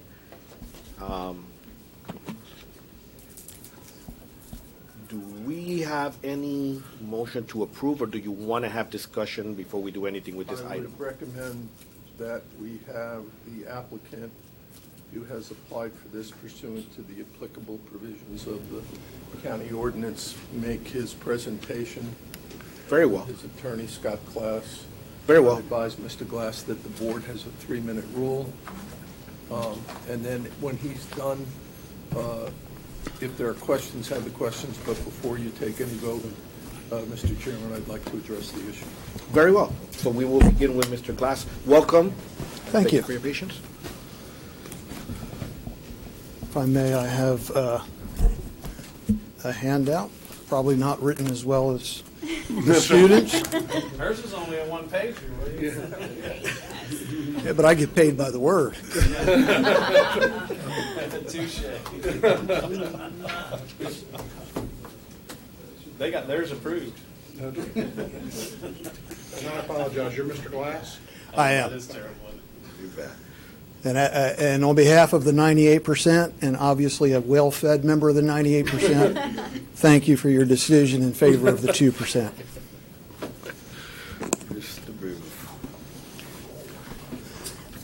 So I imagine that you're going to go ahead and take us through this during your presentation. Well, actually, let me get my name and address on the record, if I may. My name is Scott Glass. I'm an attorney, a partner with the law firm of Schutz & Bowen, 300 South Orange Avenue, Orlando. I represent Styx Companies. With me this evening, I have Ryan Heiler and Julie Tuttle, who are with Styx Companies. Mr. Kruppenbacher, who, like myself, is older than dirt, advised me that you have a 3-minute time limit, and so instead of walking you through that presentation, which, as noted, contains a number of exhibits and whatnot, I hand it up. I'm not going to be offended if you read through it while I speak. I would encourage you to definitely read through it before you make a final decision. whether that be tonight or if you want to defer so we can meet with staff to discuss this further. Either way, I would strongly encourage you to look through the entire presentation. For right now, and this is a reference that will probably be lost on some of the younger members, I'll give you the Reader's Digest version. As you know, under Florida statutes, a government entity wishing to impose a impact fee has the burden of proving by a preponderance of the evidence that the impact fee that they're proposing is reasonably related to and proportionate to the actual impacts of that development. So what evidence do we have on the respective sides of the scales in this case? On our side of the ledger, we have Styx's application confirming that its units will range in size from 187 square feet to a maximum of 350 square feet, and that all units will be subject to a two-person per unit occupancy restriction. You also have a detailed 7-page supporting study which we submitted, which was prepared by Osceola County Community Development Department based on data taken from 9 Central Florida zero-bedroom apartment complexes with units ranging in size from 288 square feet to 550 square feet. Those units also had a two-person per unit occupancy restriction. You also have, and these are all in the packet of materials, a letter dated July 19th, 2019 from the consultant that you've had from, gosh, I don't know how far back your relationship with Tyndall Oliver goes, but it's quite a ways back with respect to impact fees. And you have a letter from them dated July 19th, 2019 stating that they received, reviewed, and verified the 7-page study I just referenced. They generally, obviously, agreed with its conclusions because they recommended that you adopt it in that letter. In that letter, you also have their statement that the small physical size of apartments in that study is the type of physical characteristic which validly limits student generation rates. That's on our side of the scale. On the other side, you have, as you've seen in your packet tonight, actual students being generated by the conversion of 4 motel buildings in the past 6 months in what are so-called zero-bedroom apartments. You have from your consultant, not a 7-page study, not even a 3-page letter, you have a 6-sentence letter from your consultant that says they didn't verify the information provided to them about the generation rates of these students from these 4 motel buildings. And they don't reference at all the size of the units. They don't mention anything about occupancy restrictions. So there's nothing in that letter that shows we're doing an apples-to-apples comparison of those 4 conversion buildings to what Styx is committed to do. And what our understanding is, and we tried to track this down, but I will ask you to look at Exhibit F, because our understanding is that the 4 buildings that were converted were from a group of 6 buildings that's known as the backlot apartments. And if you look at Exhibit F, if you Google, as I did, backlot apartments Kissimmee, a couple of things come up, including this. If you'll take a look at that, you'll see that all of the typical unit pictures on that web page show 2 beds, 2 double beds in the units. You'll also see that they rent mostly, but not necessarily all, studios. So we don't know if the students that were being generated were coming from studios or another type of unit. They lease on a month-to-month basis, unlike my clients, whose financing from Freddie Mac requires a 1-year lease. If you look on the second page of Exhibit F, you'll see there's a commonly asked questions and answers. One of the questions was, how many people can stay in a studio at backlot apartments? And the answer provided by someone was, up to 4 people can stay. We have restrictions. 187 square foot unit or a 355 square foot unit, it doesn't matter. We're required by our Freddie Mac financing to do background checks, to do credit checks, and we have a 1-year typical required lease and a restriction of 2 persons per unit. So, we also have, I would guess, higher rents than what Backlot is currently charging. You'll see in your packet of materials there's an article, and I apologize if I'm running late. There's an article where the Orlando Sentinel interviewed the developer of the Backlot apartments, and he does a wonderful job, but his target market are people with poor credit, ruined credit, former criminal records. He says in that article that at any given time, 1/3 of his tenants are in the process of being kicked out. They churn because they run into credit problems, finance problems, they lose their jobs, they have drug problems or whatever. They churn. We don't churn. Sticks doesn't churn. Sticks signs a year-to-year lease. So we don't know from the evidence on this side of the scale regarding Backlot who those tenants were. Were they there on a month-to-month lease? Did they have occupancy limits? Did they care if they were going to be leaving in a month and they're being churned out? You don't have that on the other side of the scale. So we're zero bedroom apartments. The letter, the 6-sentence letter, one of which is, if you have any questions, call me, says these are 0-bedroom apartments at the Backlot, but we don't know. You're comparing tomatoes to bananas. Now, Mr. Glass, you probably have a lot more things to say because there's going to be comments and questions from the board. At this time, I have Mr. Thacker who wants to make a either question or comment. Well, I just may require you to respond. I don't know if it's really for the board, I guess, was my comment. I don't know if staff's had all this information or not. It's clearly we just got it. This is an important decision, not to make sure I understand what I'm doing because of the ramifications for everything else that we do along this line. I can't do it on, I can't read it while you're talking and do that. And I need our staff to go through this. I mean, my recommendation, I don't know where you stand on timing, is to table this item till the next meeting and let myself and others, but staff also go through this and understand it better. I mentioned to Mr. Kruppenbacher before, we've spoken a couple of times on this. I've done alternative school impact fee agreements. I know it's an educational facilities impact fee agreement in Osceola County, but I've done them in other jurisdictions. And I personally think that if we had a chance to sit down with staff, we could probably find a middle ground and get back to you.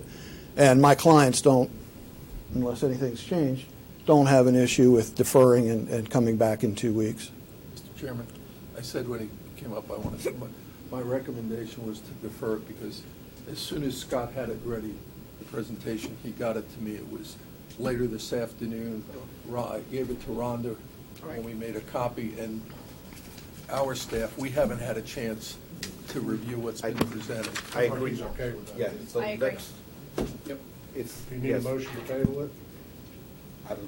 I think the chairman can pull it and table it. Yeah, very well. Okay, so we'll go ahead and table this until the next school board meeting, that we could just place it on the agenda. 2 weeks, I hope, is enough time? Yes? I would think it would be, and if it's not, it won't be on the agenda. Okay. All right, You won't be pulling it again. part of this whole process then. And I'd rather y'all work that rather than you go on and have a whole conversation and then you and staff change things around. I used to be an elected official. I served 2 terms on the city commission in Ocoee, where I once calculated I was making 29 cents an hour for the time I put in. and so I also prefer that we get it resolved If I could ask, so I'm Ryan Heiler, I'm one of the developers on the team. I would just ask that if you would direct staff to meet with us sooner rather than later, because we do have some They time don't have to direct considerations. us. Scott and I Okay. worked a lot together. Okay. I was just going to make sure that we had clear board direction about needing to get the two teams together. Right. I don't think there's anything further, Mr. Glass, unless you have something else. Nope. Thank you all for hearing us this evening. It's always a pleasure to be down here, y'all. Let Thank me you just for your add for the service. record, I do think he looks older than me, and I'm sticking with that story. I didn't say I didn't look older. I said we're both old as dirt, Frank. Thank you all very much. You have an enjoyable rest of the evening. Thank you, Mr. Glass. All right. So we'll move on to item 14.02.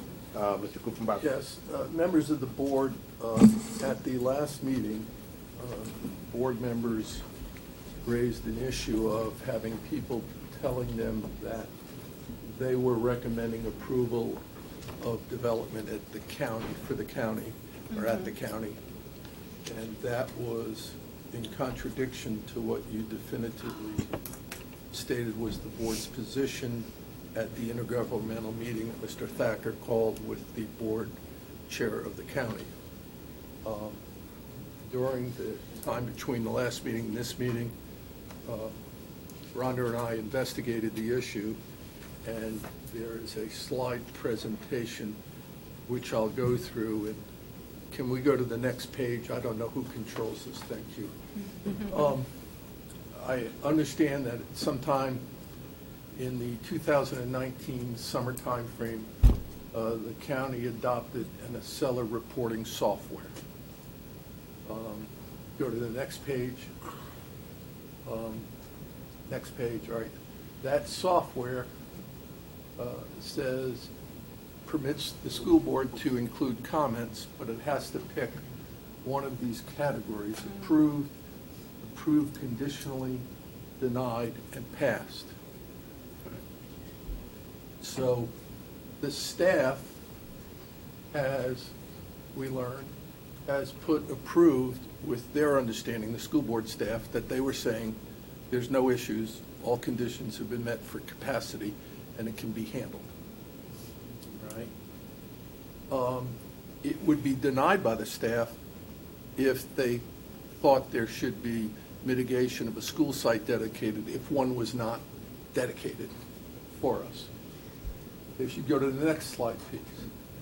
Okay. You'll see that definition of what each of those means. According to who? The county. Osceola County stuff. Okay. If you will go to the next one, we provide the county this capacity report that it indicates everything about the schools being impacted. And it's the data that we supply the state, and it's just straight up numbers. It's not, it's what it is. Next page, please. You'll see comments are provided.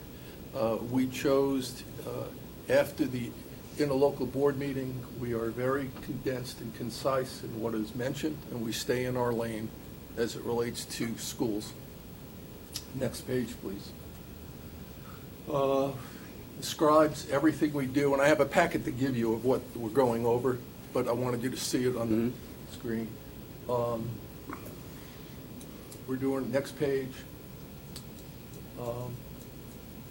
explains to you all the different things that we might be saying in our reports with comments. The standard languages we use so that it's very clear. We don't have a staff member going off and writing something that can be misinterpreted. Here is what goes on. And we worked over the last year or so to make sure it got standardized that way. And I want to thank Rhonda for really working well with us on this. Next page, please. Okay.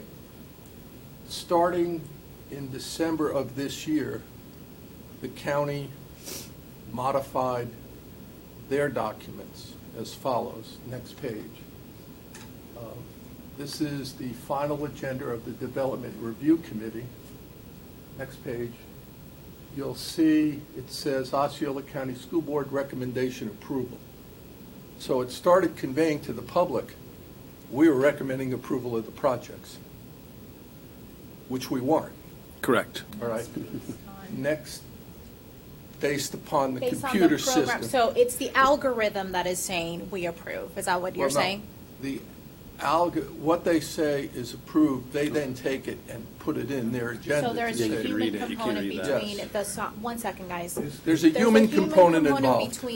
between what we input into the software and then what Yes, gets and inputted I into can their show you agenda. why. Next page. This is the County Planning Commission meeting agenda. Next page, it shows up, you'll see on the items, Osceola County School District recommendation approval. If you would go to the next page, Planning Commission, it's on the very front page.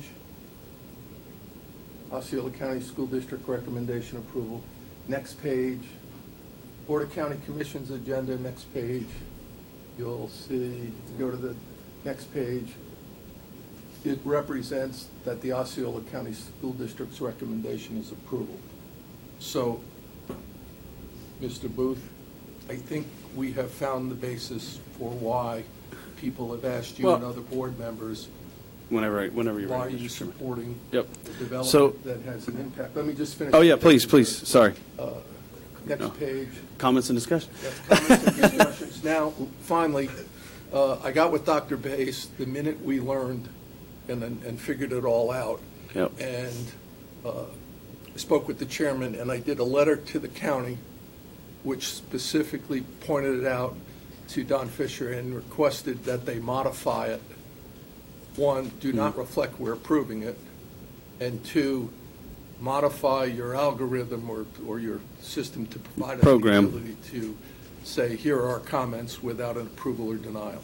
So you got a combination of a computer and people and misdirection happening, but I think we can get it all So- fixed. And Mr. Kruppenbacher, if you don't mind, Mr. Chairman, if I can begin, are there any state laws, Mr. Kruppenbacher, that say the school district has to submit anything beyond just the comments about capacity? There's no rules that say that we have to tell the county that we approve of anything. Is that would that be when you sit down on it, you can answer? I know you're walking. That's a correct statement. That is correct. So there's no, just so the public knows, there is nowhere in state law that says the school district has to approve any sort of development by the county. And I can tell you that this came forward from a concerned citizen who reached out to me.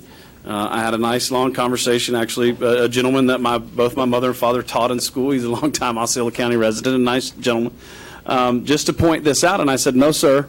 We, and Ms. Blake remembers going back, 4 or 5 years ago when we started hearing that people were misrepresenting us at the county commission meetings. We put a stop to it immediately.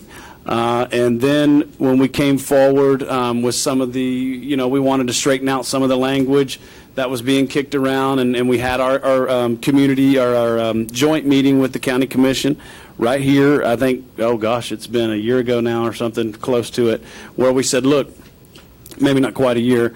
Look, we understand that my comments were a little different than the direction the board took, which was we want you utilizing these numbers, and if you plan to deny development on that's fine, but it's not that we can't. It doesn't meet the state standards that we're putting forward. That's a good way to put it. If you want to deny it by utilizing our reports, that's fine, but that's on you, not on the state law. The reporting that we have to do. I mean, kind of where we go. That's kind of was my deal.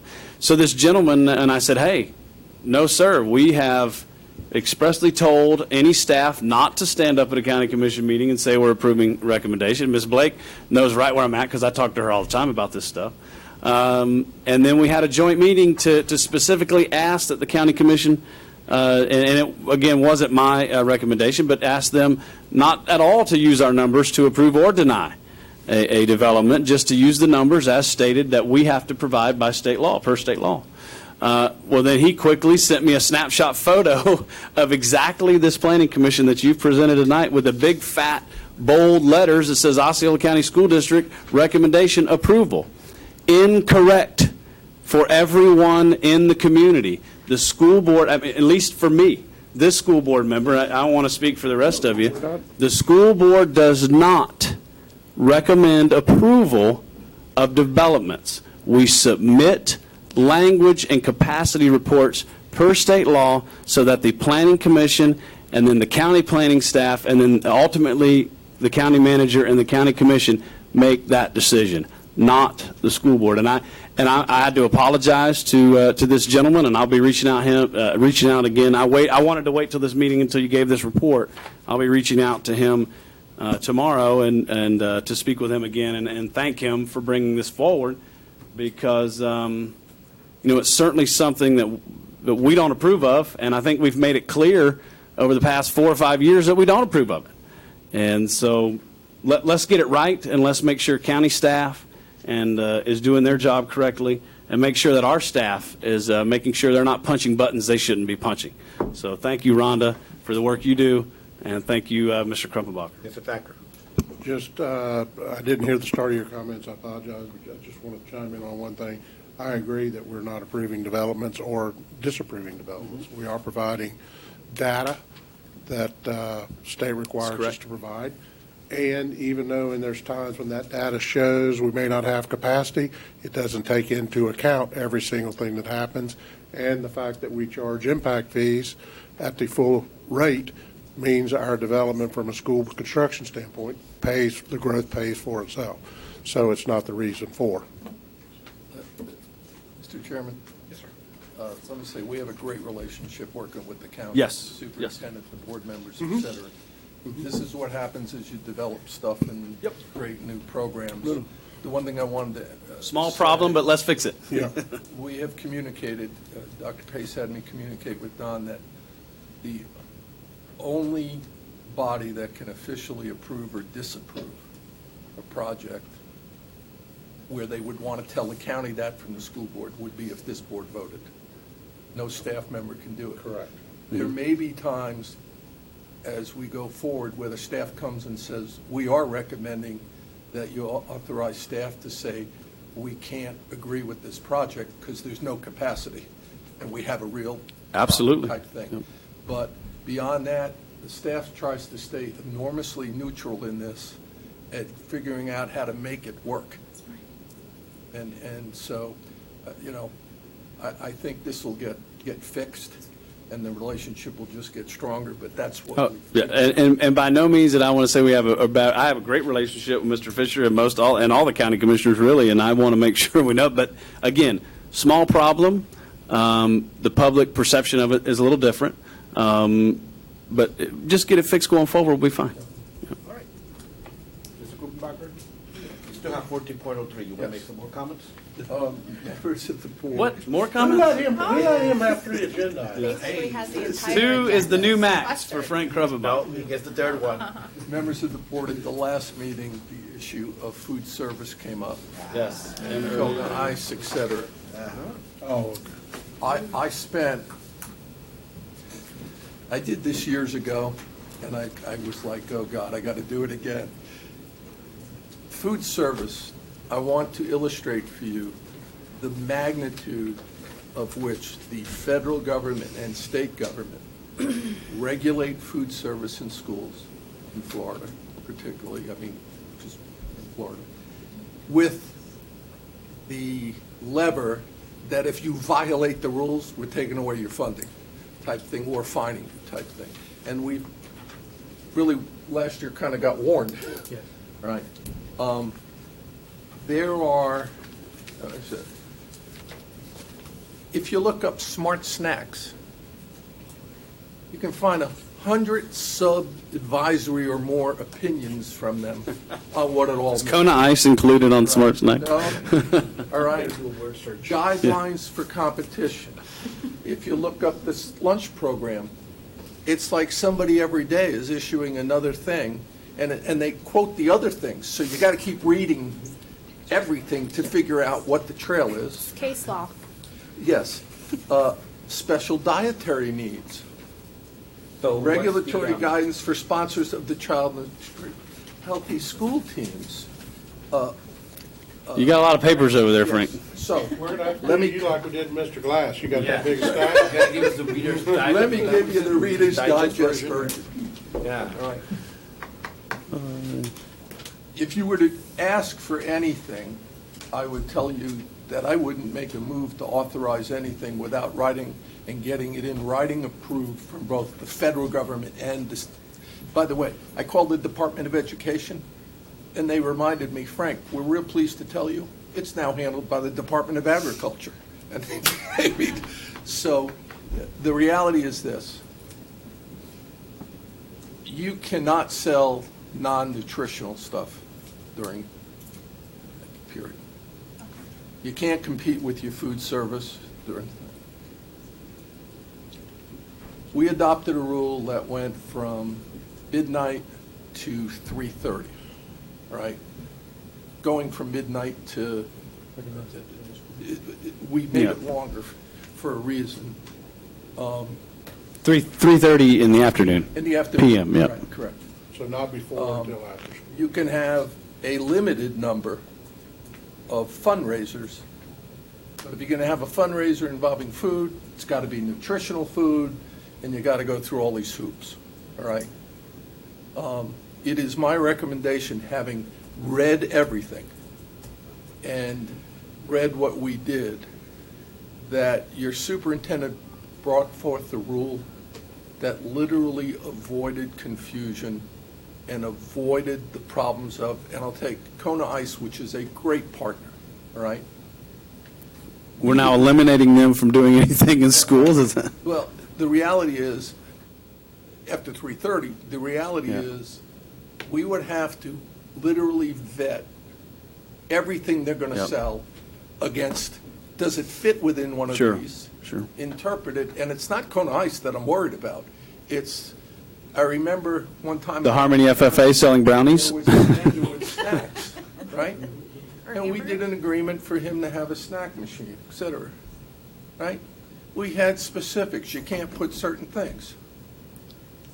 Next thing I do, I get called, he's got peanuts in the vending. I mean, it's like, we don't have, this is very serious. We do not have the staff to monitor and interpret this on a case. I mean, it's, so the recommendation is, for the benefit of the students and the administration in that, stick with your rule, and when you can do a fundraiser and it works, great. When you can't, you can't, but you run a horrific administrative nightmare modifying the rule, and all you're going to do is say, okay, now we got to check every time, and then we got to make sure somebody, if it's approved, is making sure what's being delivered is exactly what you thought was being delivered. All right, thank you. So, Mr. Chairman, if you don't mind, if the, so Kona Ice can still be at like the football games and stuff, right? After hours, they can be at special events, they can be at parent night, they can be at fall Anything after festival, 3:30. any of those kinds of special events, our Just choice can't be there fair, during the day.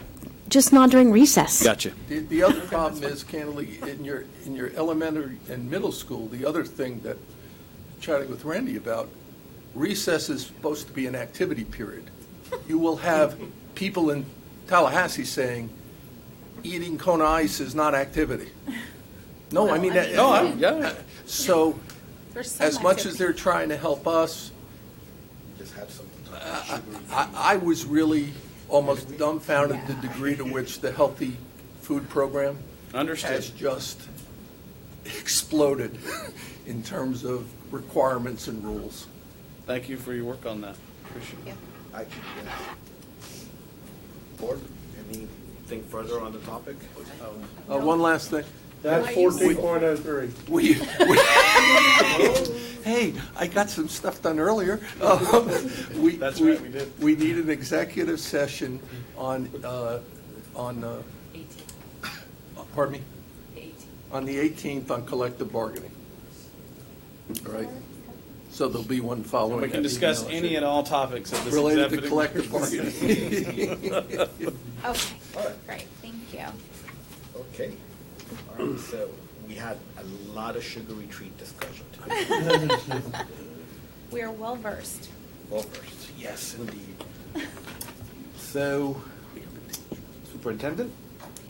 Just a reminder, board members, you've received an email from Tanya and also from Sarah. We need to appoint, like tonight if possible, or very, very soon, a new value-added adjustment board member, the VAB appointee. Board, I mean, Mr. Booth is not here.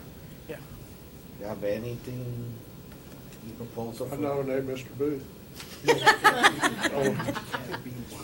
No, can't be one of us. They need a citizen appointee. Oh. Mr. Urban has moved out of So the district. maybe Give us a we could submit something by email, I like. wanted it within- before now, but I've held them Thursday? off this long. By Thursday?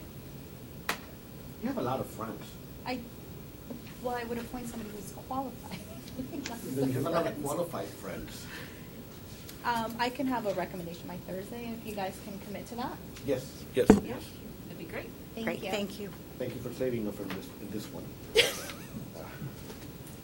Dr. Page. That's it, sir. Telling Mr. Booth he's it when he comes back in. All right, let's see, unfinished business, new business. All right, so, I don't want to get started before Mr. Booth comes in. But I do have some preliminary comments, if I may. First of all, I want to make this very clear. And this is my personal opinion, based on observations, and having worked with the school district for at least 7 years at this point, is that, your staff are always looking for things that they can do, trying to bring ideas, doing the literature, the whole thing. So by me bringing up topics, it's not to say, it's actually quite hard, because any idea or anything that I think, oh wow, it's already been worked on. So you have a very attentive staff that's always looking to see what's new out there, what we could do different, bring new ideas. The Smart Bus, the mobile STEM lab. The examples go on and on. So if I bring up these topics, and this is something that the school district has already been working on, that's fine, okay? But I feel like sometimes I also take time during my day to read about education issues. I'm very interested in what other countries are doing, actually, not just what we see here in the United States, other places in this country as well. And I came across these two articles.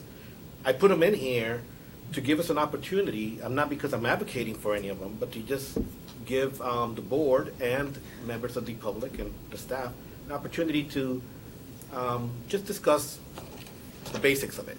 And as added bonus, we have a student representative that I believe can really significantly contribute to this very brief discussion. Putting you on. So, I asked her to read about the article on the flex schedules, and I want our student representative, a senior from OHS, if I'm not mistaken, to take us off with what do you think about what you read about the flex scheduling?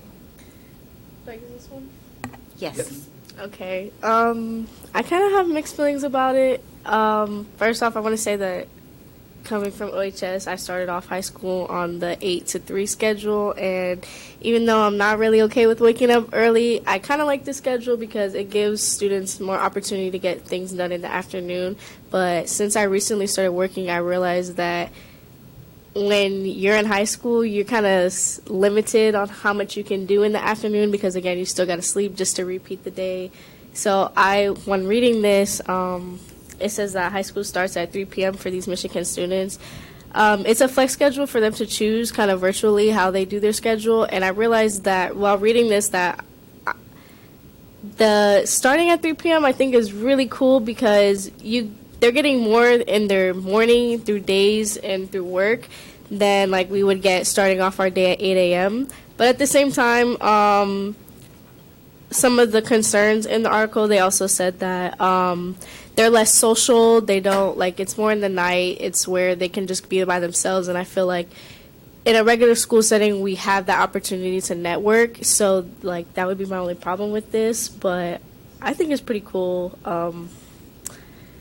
Obviously, it won't apply to me because I graduate this year. But, yeah, that was my thought on that one. All right, we'll get back. Thank you for beginning the discussion and sharing your perspective, Mr. Booth. No, Mr. Soto, Chairman Soto, I want you to thank you for bringing this forward because I appreciate having these conversations with you. You know I love having conversations with you.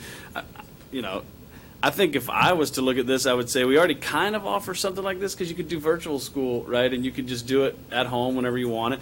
But I know there have been times in the past where we've talked about opening the high schools after hours and having teachers come in for kids that maybe work during the day and then want to continue their education at night. I know, and that's been, obviously it's being done in Michigan. I know we've talked about it here. I think the first time, Ms. Blake actually brought this up earlier today when we rezoned, the first vote I ever took here at this board to rezone St. Cloud. I should remind everyone, to rezone St. Cloud High School in Harmony, we had to kind of stretch out the Harmony district and tighten up the St. Cloud district because it got so tight. One of the gentlemen brought forward, a solution, which was splitting the schedule and having us doubled up.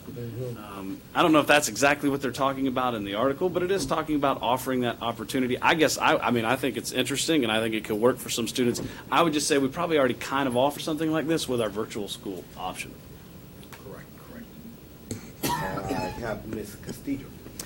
Yeah, first, is the intent to bring this to the board just to start a conversation? Do you want further exploration with the hope of action, or is it just simply a philosophical conversation? All right, so in the end, it would be, I think that with just a conversation that we have right now, we will not be able to resolve a lot of. Sure. So what I would like is to say, school district, can you see pretty much what's going on in these other school districts that have this flex time? Sure. And have those conversations with the professionals that are already doing it. Mhm. And in the article, it's an experimental project so far. And they're the ones that can say, well, look, we had these obstacles that we're experiencing, but we want to keep going. Or maybe you have to have certain things in place for this to really work out. Right. But here's the thing.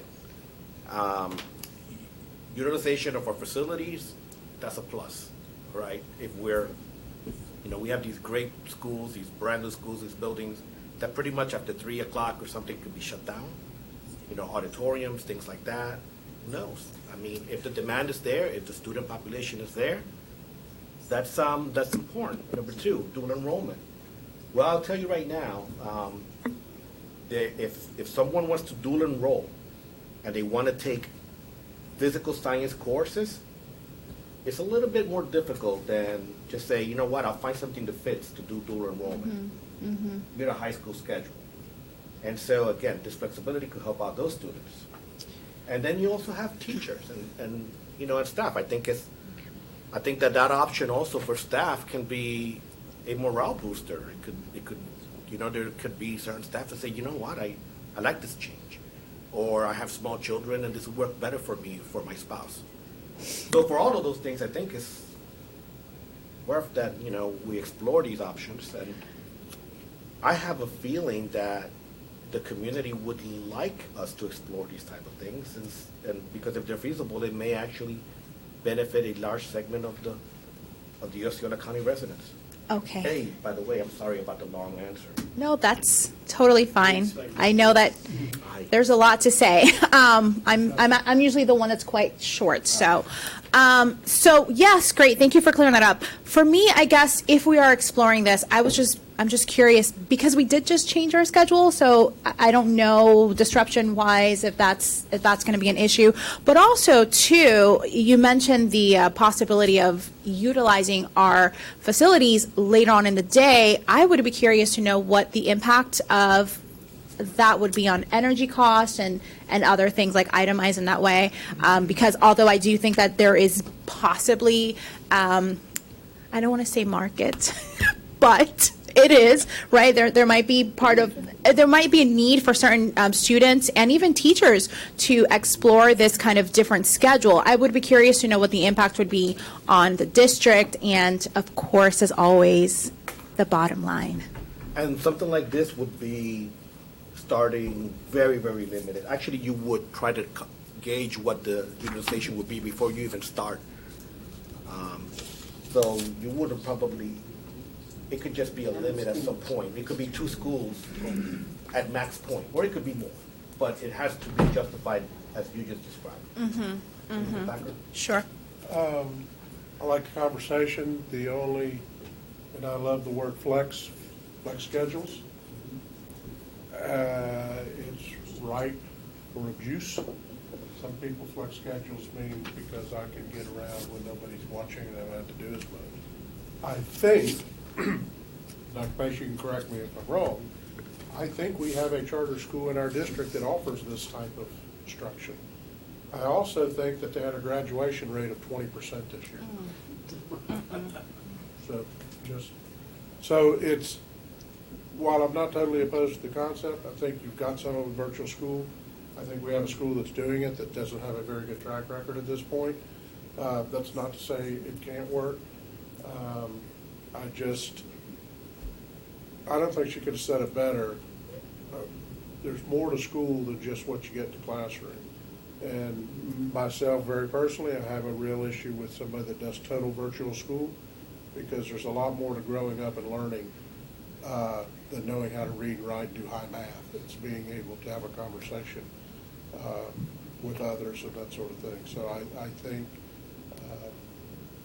I'm fine with the conversation continuing. Me too.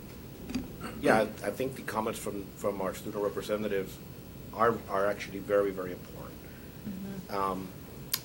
We have Neo City Academy, which is a school that's got a very high demand and actually could be one of the places we could explore. Definitely want to have motivated students. But like I said, I have no clue as to how operational this would look.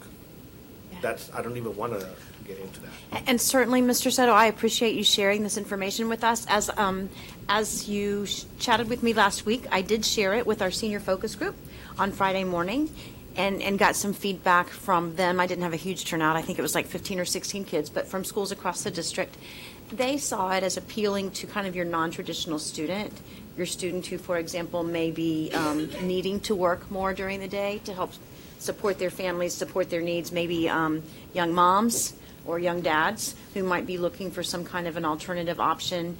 And the blend of reading and math face-to-face, or reading English and math face-to-face, and then with virtual curriculum as the other piece of that, is something very similar to what they're doing at Main Street. And Main Street does offer a morning, an afternoon, and an evening session to give kids that choice, that opportunity. We also already offer evening school at Zenith Accelerated Academy. So again, for that student who may be a little bit behind but is looking to advance in credits or catch up in credits and is willing to put in the extra time, and a non-traditional schedule works better. Certainly we can continue to explore. We are continuing to explore ways to grow and improve the success of students in our Osceola virtual school by going to more full-time teachers as opposed to just adjunct, so that they're more available during the day and can do a blended of face-to-face as well as virtual. But, we're certainly willing to look at it. I do think it's something that more often than not would appeal to a smaller group of students, and probably more your non-traditional student than your highly motivated student. But certainly that's something that we could ask. That was the impression that my senior focus group kids said. Very well. Perfect. Thank you. Thank you. Soto? So, the second thing I came across, so I don't know about you folks, but as I raise my children, and we have to always confront, the digital environment, the internet. I think if you want to parent responsibly nowadays, you have to recognize that, the internet and the social apps is a new environment. It may not be a physical environment, it's a virtual environment, but we already know that it can affect emotional, intellectual. It could have effects in, intellectual, emotional effects in a student. And it's really, I am not a Luddite. I embrace technology, and I see the positive and the benefits that it could bring to an individual's growth and learning. Along with that also comes the fact that there is a lot of danger out there to be had. And I came across a curriculum that was being developed. I believe it was Harvard or MIT, one of those two. Harvard, I think. Was it? Yeah, I think it's Harvard. So there are school districts that right now are incorporating into the curriculum information and lesson plans about safety, about privacy, and digital citizenship. I feel, this is my personal opinion, and I've done this with my children, to teach them about how to protect themselves at a very early age. Something as simple as how do you create an email address that doesn't say your name, your first and your last name, and your birth digits. You know what I mean, Mr. Yeah, Booth? because that's what mine does. But go ahead. That's mine too. But not Times only, have changed since but then, I selected that email. But then you also have nowadays you have children that are going into the military and they want to become operations specialists or something that requires a background check where they look at your Facebook activity and all of these things. That's digital citizenship, you know. And actually, you want to also start learning how to be a kind person. This is February Kindness Month. You could be digitally kind. Exactly where I was going. You could be digitally kind too, and not troll Mr. Booth, you know, and his Facebook. I have But very few of seriously, that reflects on the writer as well as the owner of this account. And so, I provided that link, that information. I'm pretty sure the district is already working on some curriculum that addresses these things. So, I'll have Dr. Pace tell me that after you. After your speech. I was just going to say, as the father of two teenage daughters, 14 and 15, I couldn't agree more that we all have to do something. From the public sector, I don't know. I mean, I think it's obviously worth looking into. I mean, I do this with my daughters all the time, and we have built their social media presence as they have gotten older, and I've allowed more things as they've gotten older. I'm sure you've done the same for yours. So it's a difficult task in this day and age, and you know, Mr. Soto, being a politician and utilizing social media as we do, that you get a ton of negative feedback. But that's okay. That's part of what. Well, actually, it's no. Wait a minute. It's not okay. It's not okay. It's not okay to utilize social media to just be adversarial and divisive. It's not okay. And actually teaching our children, now it's okay to share your views. That's kind of where I was going. I think it's okay to share your views. But as a society, do we need to teach our children that this is not the way to act online? Yes. As far as doing it within the public school system, I don't know. I certainly tell my daughters every time, do not post something on Facebook you wouldn't want your mother and I to see. Do not post anything on Facebook that you could think about 10 years down the road, right? And so start having that conversation. But I don't know if that's for the district or for parents to do. Certainly I do it all the time. But I actually appreciate you bringing this forward, and I think it is something we could do, and I'd have to hear Dr. Pace's thoughts on that. All right, so, but after Mr. Thacker. But it's a great conversation. I think where you were going, it's when Ricky and I were in 6th grade here, if we did something wrong, probably in 2 weeks it was forgotten about. That's right. And nobody ever knew about it. You put something on the internet, it's there forever.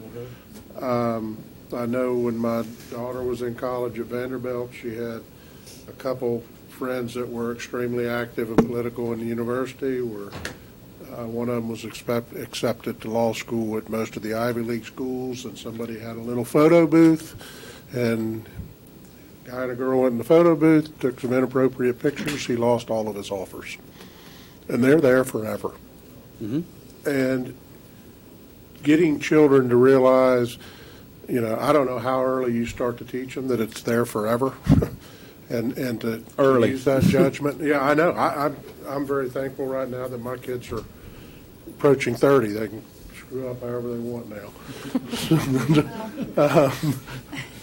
But I think it's vital that there's kind of a forever now that wasn't there 20 years ago on anything you do. And I don't know how you get that across to people, or to children particularly, that everything doesn't have to be everybody's business, and everything that you put out there online is there forever.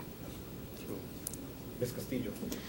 Yeah, thank you for bringing this to our attention. Again, I would like to just explore further. I have kind of a mixture of opinions, because I do think that we need to educate our children as to, I'm just going to call it digital citizenship now that I know this term. It's a fun term, isn't it? Fun? Yeah. I have the conversation with Autumn all the time about, if your dream school is going to look you up and they see any of your posts, what would you do if they don't accept you, right? So these are conversations that we are already having. So I do understand, the point about possibly delegating this to parents. However, sometimes it is the parents that are committing some of these inappropriate things. And I'm not saying that in any way, shape, or form to minimize the issue or to make light of it. It's just that this is very new for some, for older millennials or, zennials or whatever. This may not be something that we grew up with, and we're still kind of growing up with it as well, right? Yes. And having the experiences of other people who have lost things because of their digital presence, it is important. So I would like it to be maybe a mixture. I'm curious to know what we're already doing, how we're already having these conversations so that we don't overlap the conversation, and then maybe have a conversation about how we can extend that, or if we're just doing enough already. How old do you have to be an older millennial? 38. Beyond you. 38. I didn't know if it was. I don't even classify. First, I did want to share with you the student perspective, because again, Mr. Seto asked me to get some student perspective, and they were like, oh, this is a need, and it should start as early as 5th grade. They also all had a professional email address, which I thought was very important. They all recognized the importance of this lasts forever, but they saw how early it started and how quickly it could get out of control. I did speak with Mr. Clark and members of his team, the Green Shirts. Ms. Joella is here from St. Cloud High. They are heavily involved in some of the work that we do to introduce cyber safety and the importance of cybersecurity and smart choices online through our iSafe curriculum. I think Mr. Thorne even has some handouts. Is there anything you wanted to share or say, Pete, Scott? I just want to give you a little background. E-rate is one of the items that really funds a lot of our network connectivity and everything. And so since the year 2012, we've had a student internet safety plan that we've put in place. So this started in 2012. As I came in 2015, we actually realized that some of that curriculum was getting outdated because internet, technology changes so quick. Social media has just burst. We switched to this iSafe program is what we do. It's a requirement of all the schools. They have monthly videos that they show. These videos are everything from hacking to data security to cyberbullying to digital citizenship to protecting your data. All of those things that you're hearing, those are things that teachers are to certify and share back with us. And as we move into, if you guys haven't had a chance to look at the new BEST standards that are coming out right now, there's going to be standards that address this from the state of Florida. Okay, good. So it's going to even be built deeper into our curriculums. Right now, we have a program, and it's intertwined within the English Language Arts curriculum unit plans, and they're doing these lessons.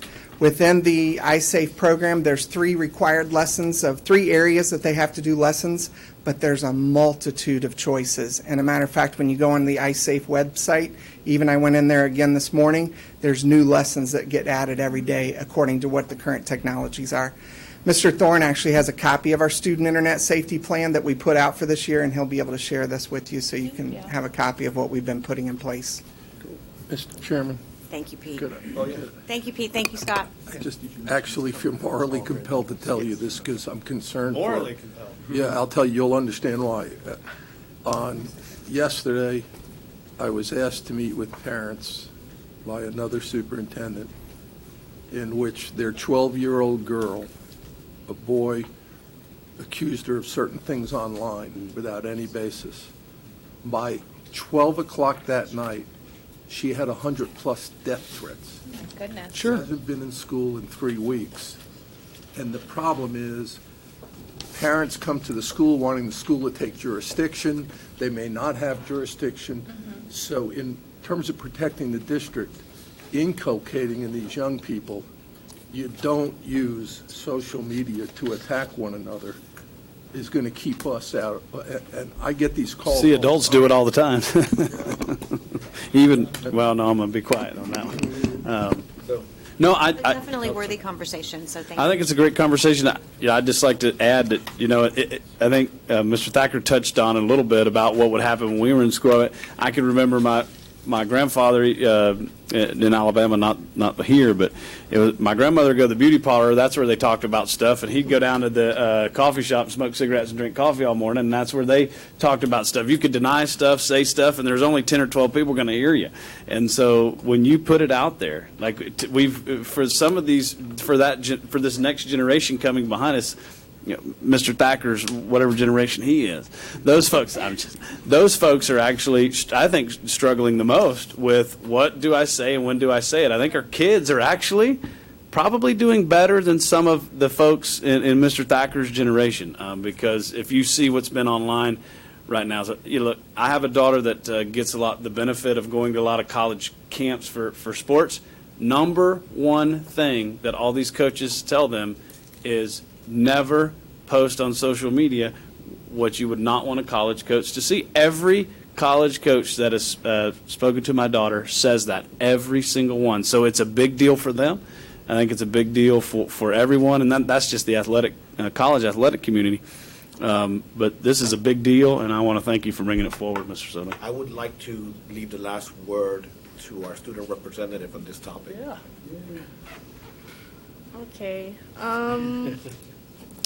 I don't remember who said it, but I completely agree with Mr. Booth that, sometimes it could be a conversation with parents, but I believe a lot of things start from home, and I think it's important, we talked about it in the senior focus group, that for the school to sometimes take lead of the conversation, because sometimes that's something students are not getting at home. We agreed, like as seniors, a lot of us, when we first introduced to social media, it was kind of a thing we figured out on our own. We didn't have that guide, and we recommended starting a program at 5th grade was appropriate, because that's when we started really getting into social media, trying to connect with peers from other schools, other counties, and stuff like that, and that it's important to have that conversation. To the extent of the conversation, I'm not sure. I always see the safety videos. I appreciate the safety videos because a lot of the times you don't even think about, wow, putting my birthday is not the smartest idea, or putting my name in my bio. So, yeah, it's just it's the little things. They really do matter. So since you have this awesome mother that comes here and sits to these long meetings, can I ask you and put her on the spot? Have you guys had that conversation before, maybe 5-6 years ago? I don't know when you first were allowed to have Snapchat or Instagram or Facebook, but is that okay? Is that okay, Mom, if I ask? Yes. So by each grade level, I progressed to a new social media. Started off with Instagram. I've never had a Facebook. I just don't understand it. Facebook's for old people. Yeah, I didn't want to say it, but it is. I just don't understand it. That's why I'm on there. Do you use MySpace? What's MySpace? That's MySpace. They don't know it. They don't even know what it is. So could I ask you with kind of what you started and when, and then build from there? You don't have to. It doesn't have to be that long. Okay. Yeah. So I started off with Instagram, and it started off with both my parents had my account information. Yep. They had access to everything. Yep. I was monitored. Family has to follow, of course. And then as I went into high school, that's when I could start getting the Snapchat. Still same thing. I still have my mom on Snapchat. And then I eventually went off to Twitter and stuff. And actually, I'm thankful for that, because applying for scholarships and stuff as a senior, most scholarships, especially when they're the full rides, they're asking for your handles on social media now, so they can either follow you or see what you're doing and stuff. And I was I'm thankful that I started off good and I stayed good. You just made the best public service announcement, better than anybody sitting here. We need to record this and send it out to the students, because she's telling the story that they need to hear. And actually, I wanted you to say that, because now I'm going to force my daughters to watch what you just said, so that they won't complain when they know that Dad and Mom are always going to be following them on Instagram. I like having my mom on Snapchat, though. Yeah. I send her stuff all the time. So that's the best PSA anybody could have done. Yes, thank you for sharing. Thank you. Very well stated. Board, I think this concludes our business for this school board meeting. We have school board comments, and I have one, and I apologize. Can I take the time? No, yeah. 30 seconds to a minute. I'm sorry. I know it's 8 o'clock. Everybody's man, they are giving me the evil eyes out there, but I did. I am going to finish. I'm giving you the evil Okay. I want to say this. I did something tonight that probably the toughest thing that I've done as a school board member. Oh, this should be fun. This is going to be real fun. It's the toughest thing that I did, and I want to make sure before we leave here tonight that everyone knows it doesn't reflect on what I believe Dr. Pace is doing for this school district. As I stated this morning at the State of Education breakfast, the best thing this board's ever done is hire Dr. Pace. I think it's the best vote we've ever taken, and one I didn't even get to vote in. And I still stand by that. And I want her to know, and she does, that I stand behind her still. And while we had a disagreement tonight over an issue, that does not mean that we'll carry anything forward. It's over. It's been a long process to get there. And I appreciated everybody coming forward. And I just wanted to state that to the board so everybody knows that Dr. Pace and I are good, even though we had a disagreement today. Not what she told me. Well, maybe privately, the Ricky Voodoo doll's getting stabbed tonight. But no. But I did want to make that clear that everybody knows that we can have a disagreement and still continue to carry on and do the work of the folks here in Osceola County for the school district that is theirs. Very healthy. All right. So with that, we adjourn.